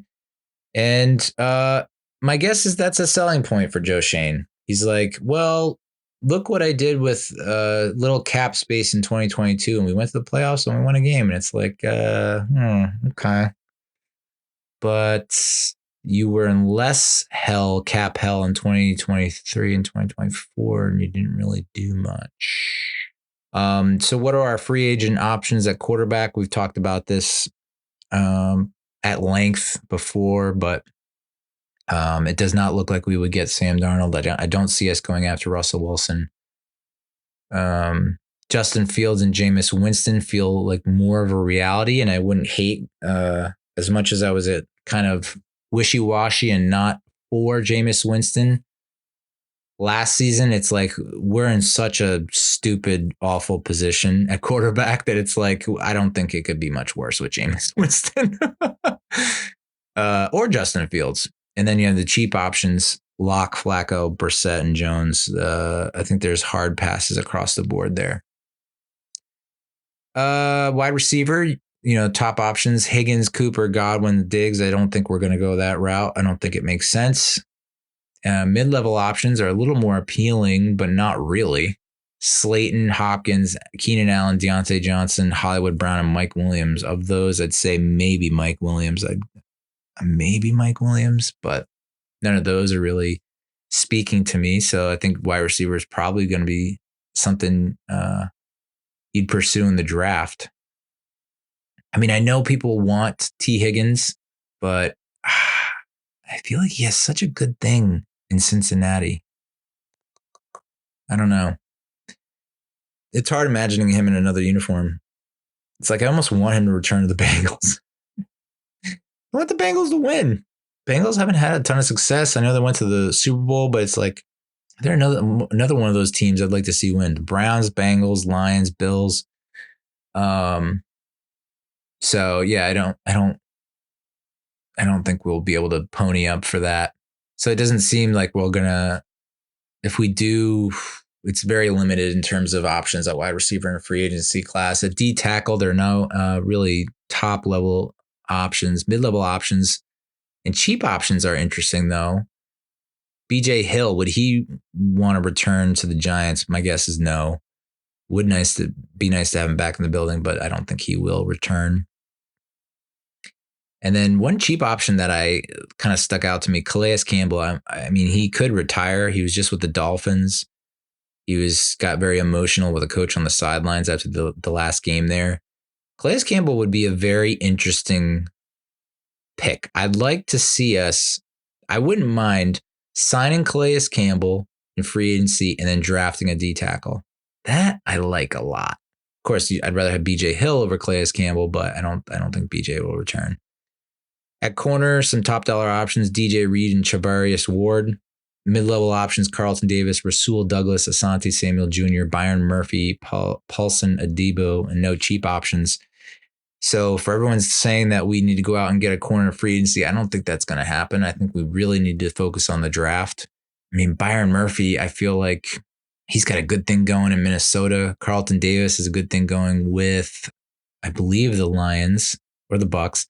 Rasul Douglas, Buffalo. I mean, he's got a good thing going there. Asante Samuel Jr., I think, is with the Chargers. So all guys that seem to have a pretty good thing going on with the team that they're with. Not that has ever really prevented anyone from going and getting more money and bigger contract with something else. But I think that's part of me think that might be changing. It's like, do you really want to earn a lot? Like, I wonder if Brian Burns regrets coming to the Giants from the Panthers. It's like, I went from one really crappy situation to another. And then safety, top dollar options, Javon Holland, Cameron Bynum, Talanoa Hufanga. And then mid-level options, Justin Reed, Justin Simmons, Trevon Morig, Andre Sisco, Jeremy Chin. Cheap options, Jason Pinnock, DeMar Hamlin, Marcus May. So would you do this? Because I don't know that Pinnock has really played so well that he's played himself out of possibly re-signing. You know what I mean? It's not like he's going to get crazy money. So would you do this? Would you sign Pinnock and then also bring in a Justin Reed or a Justin Simmons? That is really appealing to me. I don't want to draft another safety. It's like, I like that combination of, I have a drafted player and a free agent player at that position. So I think Newbin's your drafted player. You got him last year. This year, I think you bring back Pinnock, but then you also get some more competition in the mix with Justin Reed or Justin Simmons. The idea being Reed or Simmons become your starter. Pinnock can be that possible extra backer. Someone in the box, that can help with coverage. So I like that.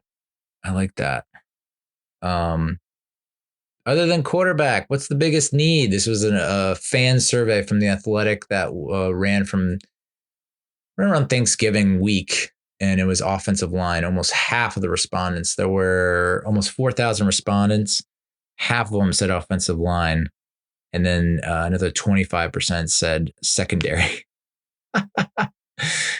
So interesting that we still think it's offensive line. So as much as Shane is going to point to, most improved offensive line, that's great and all, but Evan Neal is not part of your future. Josh Azudu is not part of your future. John Michael Schmitz is looking like he could be replaced. I mean, I don't think anyone would miss him. You could possibly lose GVR. So you're looking at, you need backup plan for Andrew Thomas. You need a guard.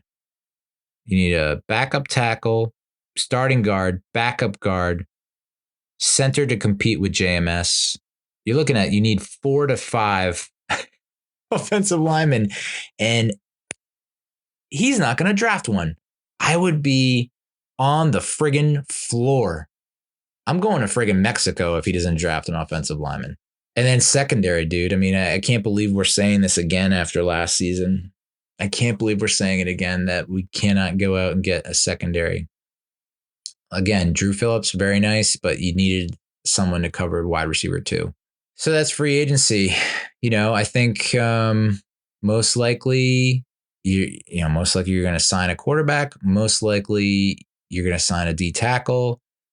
I don't know if we're going to get a corner, but you're probably going to sign a safety or two. So you're looking at 3 or 4 significant, important signings in free agency that will either play a very important depth part or start. Basically you're signing. I mean, that was the whole goal this past offseason, was we're going to sign a quarterback to compete with Daniel Jones, and it didn't happen. So, but we have the utmost faith in Joe Schoen and Brian Daboll to pick the next quarterback. So, I say, screw it. Let's bring in Justin Fields. Screw it. Bring in Justin Fields or Jameis Winston. So that would be my picks for a free agency quarterback, because there's no way I can see Darnold not getting another contract with with the Vikings. Although, and this is where it gets interesting because it's like 3 years, 100 million, 30 some odd million a year. We could probably afford it. But if the Vikings keep him, what are they going to do with JJ McCarthy? And they just signed Daniel Jones, dude. I'm very curious to know what the Vikings are going to do. I guess they could let Darnold out. I mean, I'm telling you, people are saying, unless he wins the Super Bowl, they believe that JJ McCarthy is their guy. So if they bring back Darnold on a 3-year contract, do they trade JJ McCarthy? And if so, do they trade him to us? So that's the one avenue that I don't think a lot of people are talking about is what the Vikings are going to do at the quarterback position. And I'm sure they're not the only team where there are some questions about what we set out to do and what is actually happening, like expectation versus reality. I don't think they're the only team that has that situation going on. So, and then you saw friggin' Joe Milton with the Patriots lighting it up. I mean, granted, it's against the Bills' backups, but he's not. Drake May is the starter there. Did the Giants trade for Joe Milton? I'm almost more. It's very weird, and I don't know why I have this stance. Is I'd rather not draft Cam Ward or Shedeur Sanders. I'd rather do this weird trade for Malik Willis, Joe Milton, or JJ McCarthy. It's well, we actually could have got JJ McCarthy in the draft last season and not have to give up anything for it. So, but I'd rather have Malik Neighbors. I'm glad we got Malik Neighbors. I don't see that ending well. I don't think we're going to be able to resign him, but can you imagine if they don't resign him and they unretired a number for him? Did they re-retire the number after he signed somewhere else? So yeah, those are the top free agent options. I'm sure we'll get more into it as we get closer to free agency in March. So we'll move on to the draft. We now have, someone said we had 8 picks, but I think we have 9 picks. We have the 3rd overall in the first round, 34th overall in round 2, 65th overall in round 3. We have 2 round 4s, one of which is a compensation pick for Xavier McKinney. We have the round 5 pick from the Seahawks in the Leonard Williams trade. We have 3 round 7 picks. Awesome. One of those is from the Boogie Basham trade with the Bills. So I took a look at a lot of the mock drafts. There's this great website that has a rundown of everyone's mock drafts that I encourage you to check out. It's NFLmockdraftdatabase.com. And it seems like they have percentages here, which is really interesting. But with the number 3 overall pick, 35, almost 36% of mock drafts that they have curated have us picking Cam Ward. 36% of mock drafts have us picking Cam Ward at number 3. 27% have us picking Shedeur Sanders, and then 13% have us picking Carson Beck, with 24% picking someone else. So it looks like Cam Ward, Shedeur Sanders, or someone else. There are a few people. I saw one. This is an interesting one that I don't hate. Chris Landers with Fansided said Travis Hunter with the first pick, which I like. And then Jackson Dart with the round 2 pick, which I like. And then Tyler Booker, an interior offensive lineman from Alabama, with the round 3 pick, which I like. That's cool. I dig that. Another one from Fansided, this one from Scott Rogust, had the Giants picking Mason Graham, D lineman from Michigan, with the number 3 overall pick. I like the selection. I don't like picking him at number 3. I think when I was doing mock drafts, we had the 6th or 7th overall pick. And by that time, it was Hunter, Ward, and Shedeur Sanders were off the board. And so I think Mason Graham was the most appealing at that pick. But, if we decide to trade down and then select Mason Graham in round 1. And then you have Jalen Milroe in round 2. I don't hate that. And then you have Marcus Mabo, offensive tackle in round 3 from Purdue. That one kind of stuck out to me. Yeah, a lot of these are Cam Ward or Shedeur Sanders. This one is this mock that this one guy has to be a joke. Taringo Basile Vaughn of NFL Mocks had Cam Ward in round 1, Carson Beck in round 2, and Drew Allaire in round 3, all quarterbacks. Ew, jokester. So yeah, I think Deion Walker is another top defensive line pick that I'd like to see us look into. I know Siobhan Ravel Jr., a corner, could be a round 2 pick for us. So yeah, a lot of these are a little bit on the older side. So the latest one has us going with Travis Hunter in round 1 and Jackson Dart in round 2. And I personally like that more, you know? I think considering not that we've had a great history of selecting cornerbacks in the first round, but maybe this one is different. Maybe one's, having a Heisman winner would be nice. And you still get a quarterback in Jackson Dart in round 2. I think he just had a throw in a bowl game that people were comparing to the Zach Wilson throw, where he's going to his left and he just unleashes it 40, 50 yards down the field. I wouldn't mind that. You pair Jackson Dart with a Justin Fields or a Jameis Winston. But offensive line has to be a priority.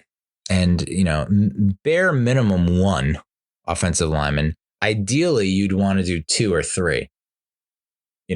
I would definitely draft a tackle. I would definitely draft a guard, and I would even go so far as to draft a center. I think the center would be probably a lower.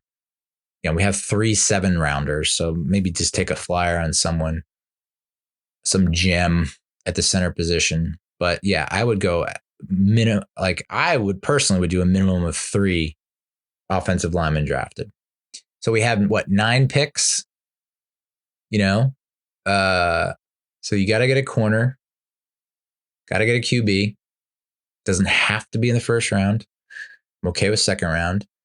I think you go O lineman, D lineman, O lineman, D lineman. Well, would I go? So maybe I wouldn't go 2 D linemen. Edge is something you have to think about too. It's no sure thing that we're going to go with Kayvon after his deal's up. I don't know that he's shown you outside of, he's now played 3 seasons. Each season he's had like 1 signature game. Like, is that enough to make you say, yeah, we got our guy? I don't know. So I think edge is something that you really need to think about. You might want to, you're most likely going to lose Ojulari. I think he probably wants to start somewhere and could, So I think edge is something that you probably need to check the box on as well. And wide receiver, right? You got to help out Malik, take some pressure off him.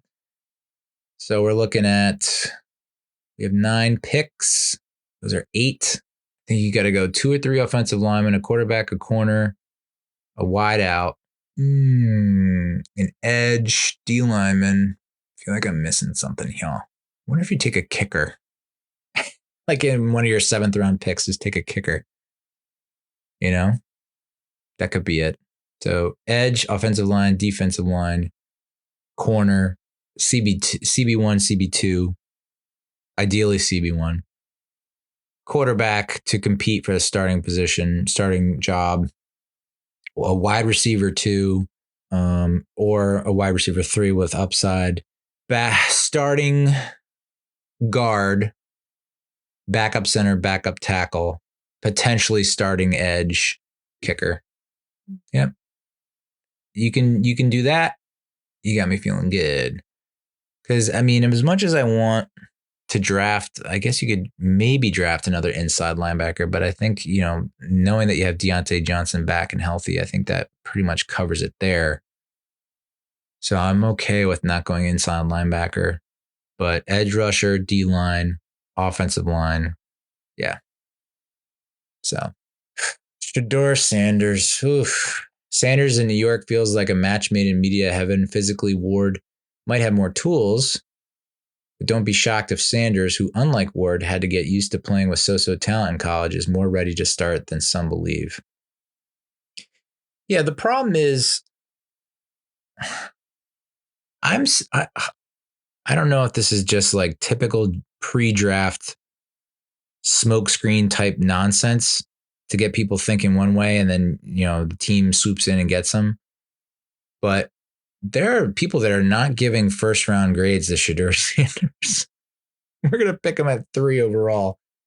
I mean, hell, we reached on Daniel Jones. Why not reach on Shedeur Sanders as well? So I don't know, man. I if we do pick him, let's just hope it's entertaining.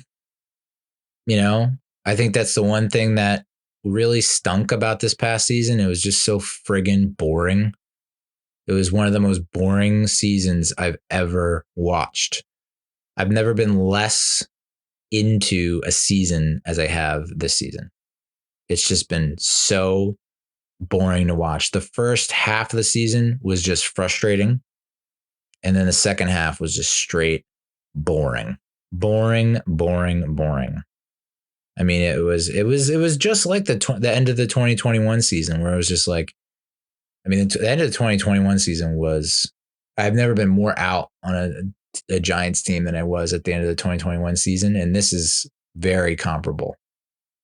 I think the only real reason I might have tuned in was to see Malik, really, and maybe Tracy. That's about it. So that's the draft.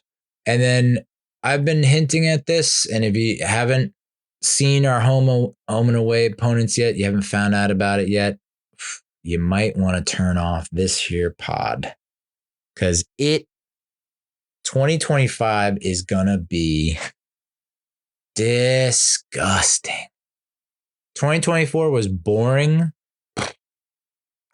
2025 is going to be, I don't know. It's going to be hard to stomach. 2024 was hard to stomach. 2025, I think, is going to be worse. I really do think it's going to be worse. Our home and away opponents are just, it is just our home opponents. It's like, you thought we couldn't win at home this season. Whoa, dude. I don't think we win it. I don't think we win at all. We went 1-8 this year at home. We're not going to win a game at home next season. We have the Packers. So just forget about the Cowboys, Eagles, and Commanders. Like, just know that those are always our opponent, home and away, and we're always going to lose to them. So Packers. Now the Packers are kind of limping into the playoffs. I have my playoff predictions in a little bit, so we'll talk about that. But Packers, when they're healthy, I think I don't see us beating them. I know we've already beat them with Jordan Love, but I just think they're going to get better. So I think that's a loss. That's an L. Chiefs, that's a hard L. Chargers is a loss. We have the Packers, Chiefs, Chargers, Vikings, and 49ers. Can you fucking believe that? That doesn't seem real. That doesn't seem fair, and it doesn't seem real. I don't understand how that happens.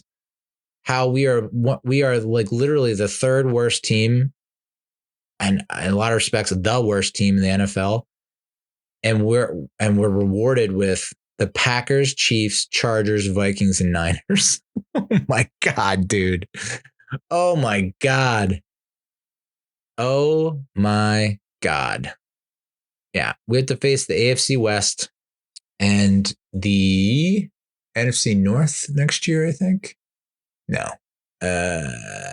It's the AFC West. And it is. Why do I feel like I'm missing it?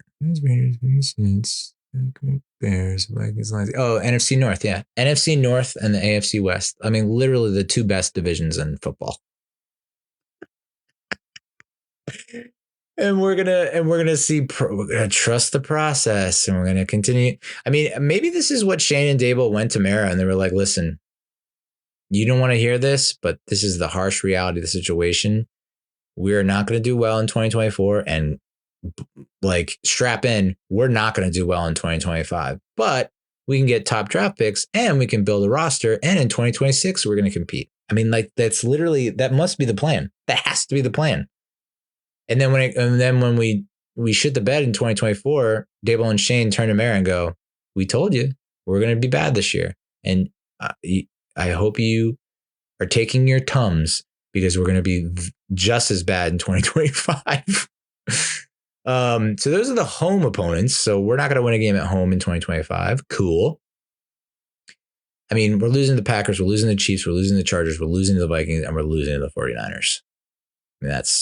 I mean, unless something kind of wacky happens with the Niners, maybe. But no, I don't see that happening. I think this year was just a mirage. It was a fluke. Our away opponents for 2025: the Bears, Broncos, Lions, Raiders, Patriots, and Saints. So our road schedule is definitely better than our home schedule. The Bears, that's a toss-up. I think that's a loss, even as fouled up as the Bears are. I still think they're in a better spot than us. And then the Broncos, I mean, they're onto something. They have such an amazing defense, and Bo Nix has got them firing on all cylinders on offense. I think Sean Payton has really turned that franchise around, and to play in Denver, that's a loss. My ex-girlfriend was a Broncos fan. I had this marked on my schedule when we were dating, even before we were official. I remember talking to her on the long car ride up to Rhode Island to see my buddy and his family. And I said, the Giants play the Broncos in Denver in 2025, and we're going. And she was like, "What? That's like 2 years from now." And I was like, "We're going." I am that confident that we are still going to be together, and that we're going to go, and it's going to be the time of our lives. And she dumped me like a couple of months later. So not happening. At Denver, that's a loss. At Detroit, that's a loss. At Vegas could be a win. I don't know. At Patriots could be a win. Although it's insane that they fired Gerard Mayo. That is like, you think the Giants organization, the Patriots have entered the chat as like a really bad organization. It's ridiculous to say that out loud, to have that leave my mouth, but it's true. Brady leaves, they take a step back. Belichick leaves, they take a step back. They were, I hate to use this word, grooming Gerard Mayo, but that was the whole plan, was it not? Like, we're going to have Gerard Mayo waiting in the wings to take over the head coaching position when Belichick steps down. He does. They give him 1 season and they fire him. I mean, you want to talk about like crazy ownership. That's like an owner who maybe has let shit gone to his head, but that's wild to have a coach waiting in the wings to take over, and you fire him after a season. So yeah, I could very easily see us going into New England and winning that game. But here's the kicker. Are they going to now hire Mike Vrabel? That all signs seem to point to the fact that they're going to hire Mike Vrabel. And if that's the case, then I'm not so sure about that game. So it's more of a toss up than I thought. And then at New Orleans against the Saints, I think that's a loss. We just don't play well in New Orleans. So you're looking at winless in the division, 0-6, winless at home. It's 0-11, with us possibly beating the Bears, Raiders, and Patriots. Maybe. So you're looking at another 3-14 season. Another 3-14 season. Back-to-back 3-14 seasons. I don't know how you keep Daboll and Schoen after that. And it's almost like damned if you do, damned if you don't. Because they are going to draft a quarterback. It's like foregone conclusion they're going to draft a quarterback. So now you've drafted a quarterback probably with a premium pick, first round or second round. The sting won't be as much if it's a second rounder. And now you have this quarterback that you want to be a starter who maybe did start and maybe won you 3 games. And now you are taking away his head coach and his staff and his GM and bringing in another head coach and GM. Oof. I mean, we're doing what the Bears did. I mean, we're it's adjacent to, akin to what the Bears have been doing and have done. So, unless, I guess, Daboll and Schoen are saying, listen, 2025 is a wash.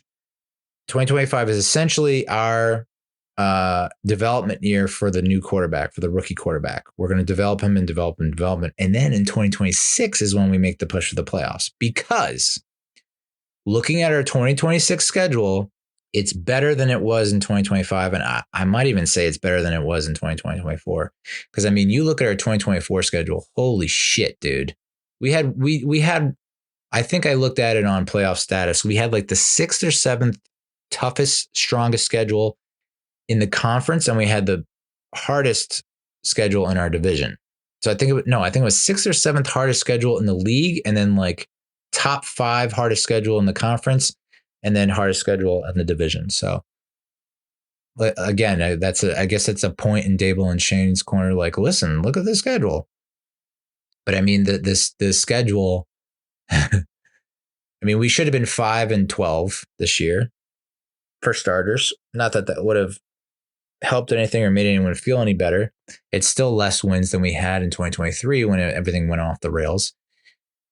But I mean, Vikings playoff team, not just a playoff team, like we're pushing for the number 1 seed. Commanders playoff team, number 6 seed. Browns trash. That's a win. Cowboys, despite how bad the Cowboys did this year, what were they?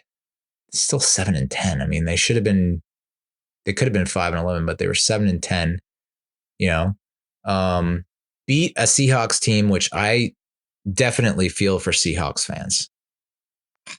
That sucks, dude. 10-7, and you lose the tiebreaker to the Rams, even though you beat them once, based on strength of victory, I think it was. And it comes down like, okay, it comes down to that game. Obviously, you should have, if you sweep the Rams, you're in. But it came down to the Packers game and the Giants game for the Seahawks. That sucks. Because it's like Packers, whatever. At that time, the Packers were kind of clicking. But the Giants loss, oof, that has to be the one that really kills them. Because to be honest, I would rather see the Seahawks in the playoffs over the Packers. I would rather see the Seahawks than the Packers. Because I think we'll get to it with the playoff predictions. But so the Seahawks playoff caliber team, Bengals playoff caliber team. I think they ended up going like 8-9, 9-8, 8-9, but they just missed the playoffs. Eagles playoff team, Steelers playoff team, Commanders playoff team, Buccaneers playoff team, Ravens playoff team, Falcons borderline playoff team. They were 8-9, 9-8, lost the division last week.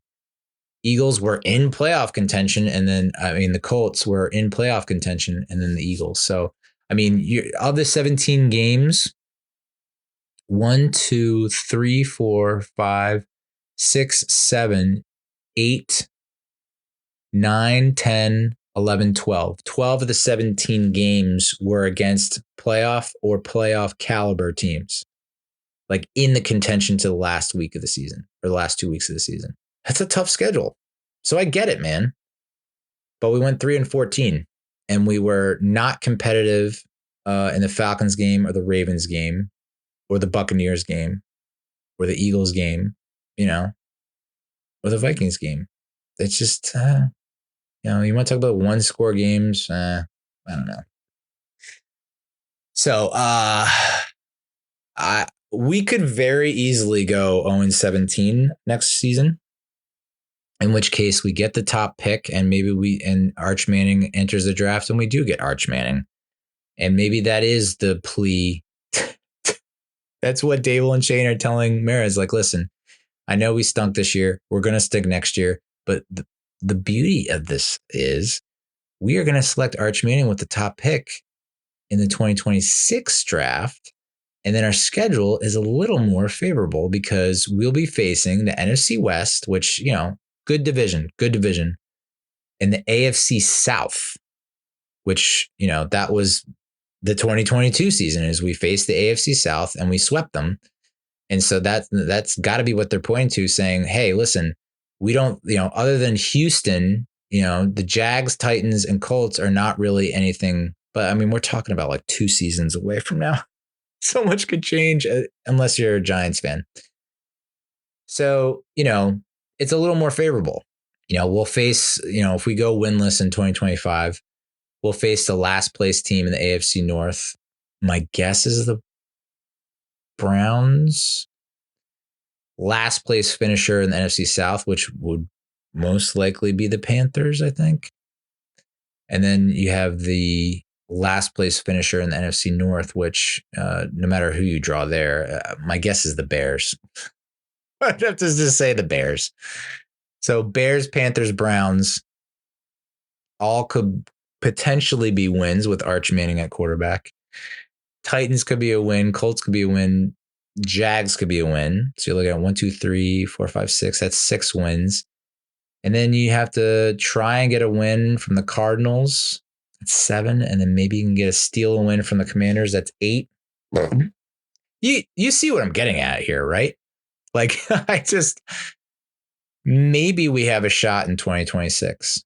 And then Arch, he goes 7-10. He goes 8-9 in his rookie season. And then 2027, it's like 20-year anniversary of our Super Bowl win in 2007. We'll be facing the Falcons, Bills, Panthers, Dolphins at home, Patriots, Saints, Jets, Buccaneers away. That to me feels more palatable because like the Jets are a mess. The Dolphins could be in a state of flux. It's like, Tyreek Hill's talking about he wants to play somewhere else. Tua's got the concussion thing. So that could be a win. Bills, probably not. Falcons, maybe. Who knows how Penix turns out. Carolina could be a toss-up. Patriots, organizationally, if variable could come in and turn them around. Saints, who knows. Bucks. The schedule gets, just from a very distant look and perspective, gets better after 2025. But 2025, it is awful. It is awful. Bears, Raiders, Patriots, maybe Saints. So you're looking at like, it's going to be a 4-13, 3-14, or winless season. It legitimately makes me want to quit this podcast and quit creating content about the Giants. I know that's such a quitter mentality, but I just, life is too short. Life is too short to be talking about a fucking 3-14 team. And I continue to do it, and I continue to do it for hours on end. Anyway, playoff predictions. We'll wrap up with this. I think I do this pretty much every year, but the playoff bracket, the seeds are all set. We're kicking things off on Saturday at 4:30 in the wild card round on CBS and Paramount Plus with the number 5 Los Angeles Chargers at the Houston Texans. I think the Texans are in a state of disarray. They're getting their doors blown off by the Chiefs and the Ravens. They lost Tank Dell. CJ Stroud is not playing well. The Chargers, even though they, struggled a little bit with the Raiders in the season finale, I think the Chargers, they have the number 1 defense in the league, I believe, still. And I think they go into Houston, and I think it's a low-scoring affair, but I think the Chargers come out with a convincing win. It's like close, but not close. Like I'm thinking like a 17-10, 20-13. It's at least a touchdown. So I'd take the Chargers with I don't even know what the line is. Let me look up the line real quick. Yeah, let's look up the line, baby. All right. So we have the the Chargers are favored by 2.5. I would take the Chargers money line, and I would take the Chargers points. We've got Saturday night on Prime Video. We have the number 6 Steelers at the number 3 Ravens. Steelers, it's kind of coming apart for the Steelers. And I think the Ravens run away with this one. I think the Ravens win big. The line is Ravens 8.5. That's a big spread. But I'm going to take it. I would take the Ravens, the points and the money line. Sunday at 1 o'clock on CBS Paramount Plus. It's the number 7 Broncos at the number 2 Bills. Listen, this is not. I mean, the line has the Bills favored by 7.5. I would take the Broncos with the points because I think that defense is strong. I think they've already gone into Buffalo and won. That was the weekend. My ex-girlfriend was there. She was telling me a lot of very cool, awesome things over text that apparently were not true. So if I were still with her, I would be pulling for the Broncos. I am not still with her. I am officially rooting for the Buffalo Bills. But man, I think that's a lot closer than Vegas is giving them credit for. So I think the Bills win there. So I got the Chargers, Ravens, and Bills advancing. The Chargers, number 5 Chargers, go to play the Chiefs in Kansas City. I think this one's going to be a lot closer than people think. I think the Chargers are going to give the Chiefs a run for their money. And I wouldn't be surprised if it comes down to the final drive. And but I've learned, and I think America has learned, to never bet against the Chiefs. So I have the Chiefs winning there. But it's going to be another one of those lucky friggin' Chiefs wins. Chiefs wins. I think that it's another lucky win. The ball bounces in their favor. They get a call, a phantom penalty. It's a booth review. It's one of those typical lucky Chiefs wins. I think that's going to happen, but I think the Chargers are going to take them to the wire. And ultimately, I think it's going to impact how the Chiefs play in the following week against. This is going to be. I think this game is going to be the most interesting. The Baltimore Ravens, number 3 Baltimore Ravens at the number 2 Buffalo Bills. That is going to be an awesome game. It could be a very ugly game. Not going to lie. I don't think it's going to be like that Bills Chiefs game from years ago where it was just like the craziest final 2 minutes in all of professional sports. But I do think it's an ugly game, but it's going to be a good game, close game.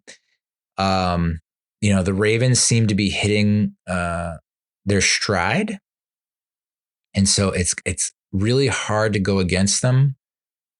But I mean, this game, I mean, you have the MVP against the MVP. I mean, it should really be 2 MVPs. I mean, I cannot distinguish and pick between Lamar Jackson and Josh Allen. If you want to go for moments and not just strictly moments, then I guess you give the edge to Josh Allen. But people forget a lot of the friggin' highlight reel plays that Lamar Jackson has given us. So I would say I'm pulling for the Bills, and I think the Bills pull it out. And then we get our Bills Chiefs rematch in Arrowhead. But I to this up until this very moment, I have gone back and forward in my head. I want the Bills to win, and I'm willing to do this. I'm willing to put a bet on it. I'm willing to say that the Bills win at the Chiefs. I just think they, as lucky as the Chiefs have been, I think it's going to run out.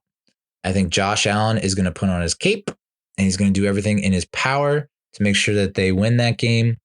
And I think they come out on top, and he breaks the schneid, and he gets to the Super Bowl. It's just, it's in my bones. It's just, I have foreseen it. It's in my crystal ball. And then we're going to the NFC. Wildcard weekend on Sunday at 4:30 on Fox. You have the number 7 Green Bay Packers at the number 2 Philadelphia Eagles. I think the Eagles absolutely mop the floor with the Green Bay Packers. I don't think this is going to be not even a smidge close. It's going to get disgusting and gross early and often. The Eagles are favored by 3.5. Smash that spread. Take the Eagles with that money. Please, for the love of Peter, do yourself a favor and try and get your mouse to work. Thank you. Yeah, Eagles by 1 billion, dude. And I hate the Eagles. I hate the Eagles, and I hate that they're going to win this game by a lot. But that's just the reality of the situation. The Packers are so banged up. They just lost Christian Watson. Jordan Love has a hand injury. Malik Willis is also injured. I think this is like the shoe-in. I'm shocked that this line is 3.5 Eagles. So take the Eagles. The Eagles are going to win and take the points. Then we have on Sunday Night Football, NBC Peacock, 8 p.m. The 6 seed Washington Commanders at the 3 seed Tampa Bay Buccaneers. This is of the wild card weekend games. I'm less confident about the NFC than I am the AFC. AFC, it's like I pretty much had zero doubts. NFC is crazy. Like Packers, Eagles, no contest. Commanders, Bucks, and Vikings, Rams. Commanders at Buccaneers in Tampa. My thought process is Tampa needed to win that game on its home turf against New Orleans, a team that is struggling without a head coach, and they barely beat them. The Commanders, obviously, they barely beat the Cowboys, but were they going full tilt? I don't know. And I guess Tampa could say the same thing. Well, we weren't really going full tilt, but it's like, well, you can't fuck around and lose a division and then lose a chance to go to the playoffs. So I originally had the Bucks winning this game. I'm going to change it, and I think the Commanders come out on top, which stinks because I would love to see a Bucks Eagles rematch and then have the Buccaneers ruin the Eagles' chances yet again, back-to-back years. I thought that was a cool little storyline, but now that I think about it, I think the Commanders do take it and go into Tampa and take that. So we have the Eagles beating the Packers, and we have the Commanders beating the Buccaneers. NFC East represent. And then Monday Night Football, we have the number 5 Minnesota Vikings traveling to the City of Angels to take on the number 4 Los Angeles Rams at 8 p.m. on ESPN, ABC, and ESPN Plus. This wasn't a surefire thing for me. I have the Vikings winning, but I would not be shocked at all if the Rams win and win convincingly. The Rams defense isn't great, but it's something about Sean McVay and Matt Stafford, that combination with Cooper Kupp, Puka Nacua, like they've been to the Super Bowl before. Kevin O'Connell went to the playoffs once, got eliminated by our New York Giants. So that one gives me pause, but I still think I'm going to go with the Vikings there. I forgot to give you the line in the Commanders game. Bucks are favored by 3 at home. I would take the Commanders, to win in the money line there. And then the Vikings Rams, the Vikings are favored by 2.5. So, I guess I would take the Vikings points and the money line there. So in the divisional round, that sets up the number 5 Minnesota Vikings having a nice little, so now I got to change this. Oh no, dude. Oh no. I have to change this. Originally had that, and now I have this. Okay. Well, this is not as interesting. And that's why I didn't want to do it that way. Now I remember. But here we are. Divisional round, you now have the number 6 Commanders going to Detroit to take on the Detroit Lions. Hello, 1991 NFC Championship. A little rematch, a little throwback back to the glory days for Washington and Detroit. What a ride it's been. I think the Commanders maybe put up a decent fight in the first half, but the Lions pull away in the second half, and the Lions win convincingly. I don't care what the spread is. I don't care what the line is. Lions take them to the house. That leaves the number 5 Vikings going to the number 2 Eagles. Minnesota in Philadelphia. That is a hostile environment. It's going to be a playoff environment. And I think the 2024 Eagles do to the Vikings what the 2018 Eagles did to the Vikings. Was it 2018, 2017? Where it was the Minneapolis Miracle, and then they come into Philly and they got the doors blown off. So I think despite how good Minnesota has looked and played, especially with Sam Darnold, I think they do not win in Philadelphia, and the Eagles win, which pains me. But what does not pain me is the NFC Championship will have the Eagles going to Detroit to play the Lions. And I think this is going to be a classic, much like the Bills-Chiefs game.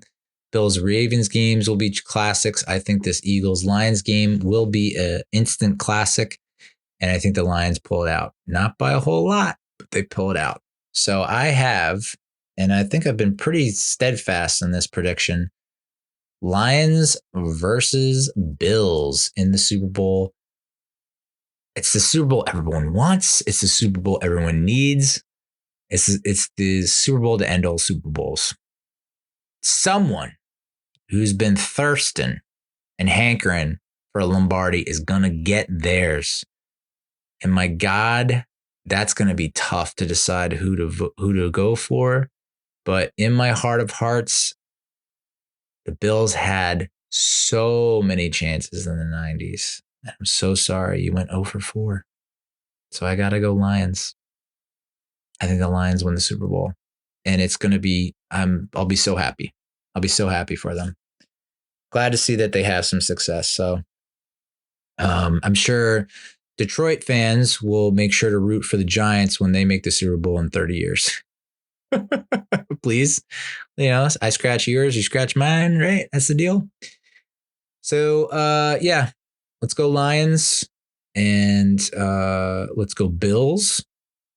Those are my two teams. Those are who I'm pulling for. Those who, it's got to happen, man. I really hope it happens. I mean, I don't think you could ask for a better Super Bowl. You know, no one wants to see Eagles Chiefs again. Please, God, no. No Eagles Chiefs. I guess if you're asking me for alternates, what other matchups would I like to see? I don't want to see the Eagles. I don't want to see the Chiefs.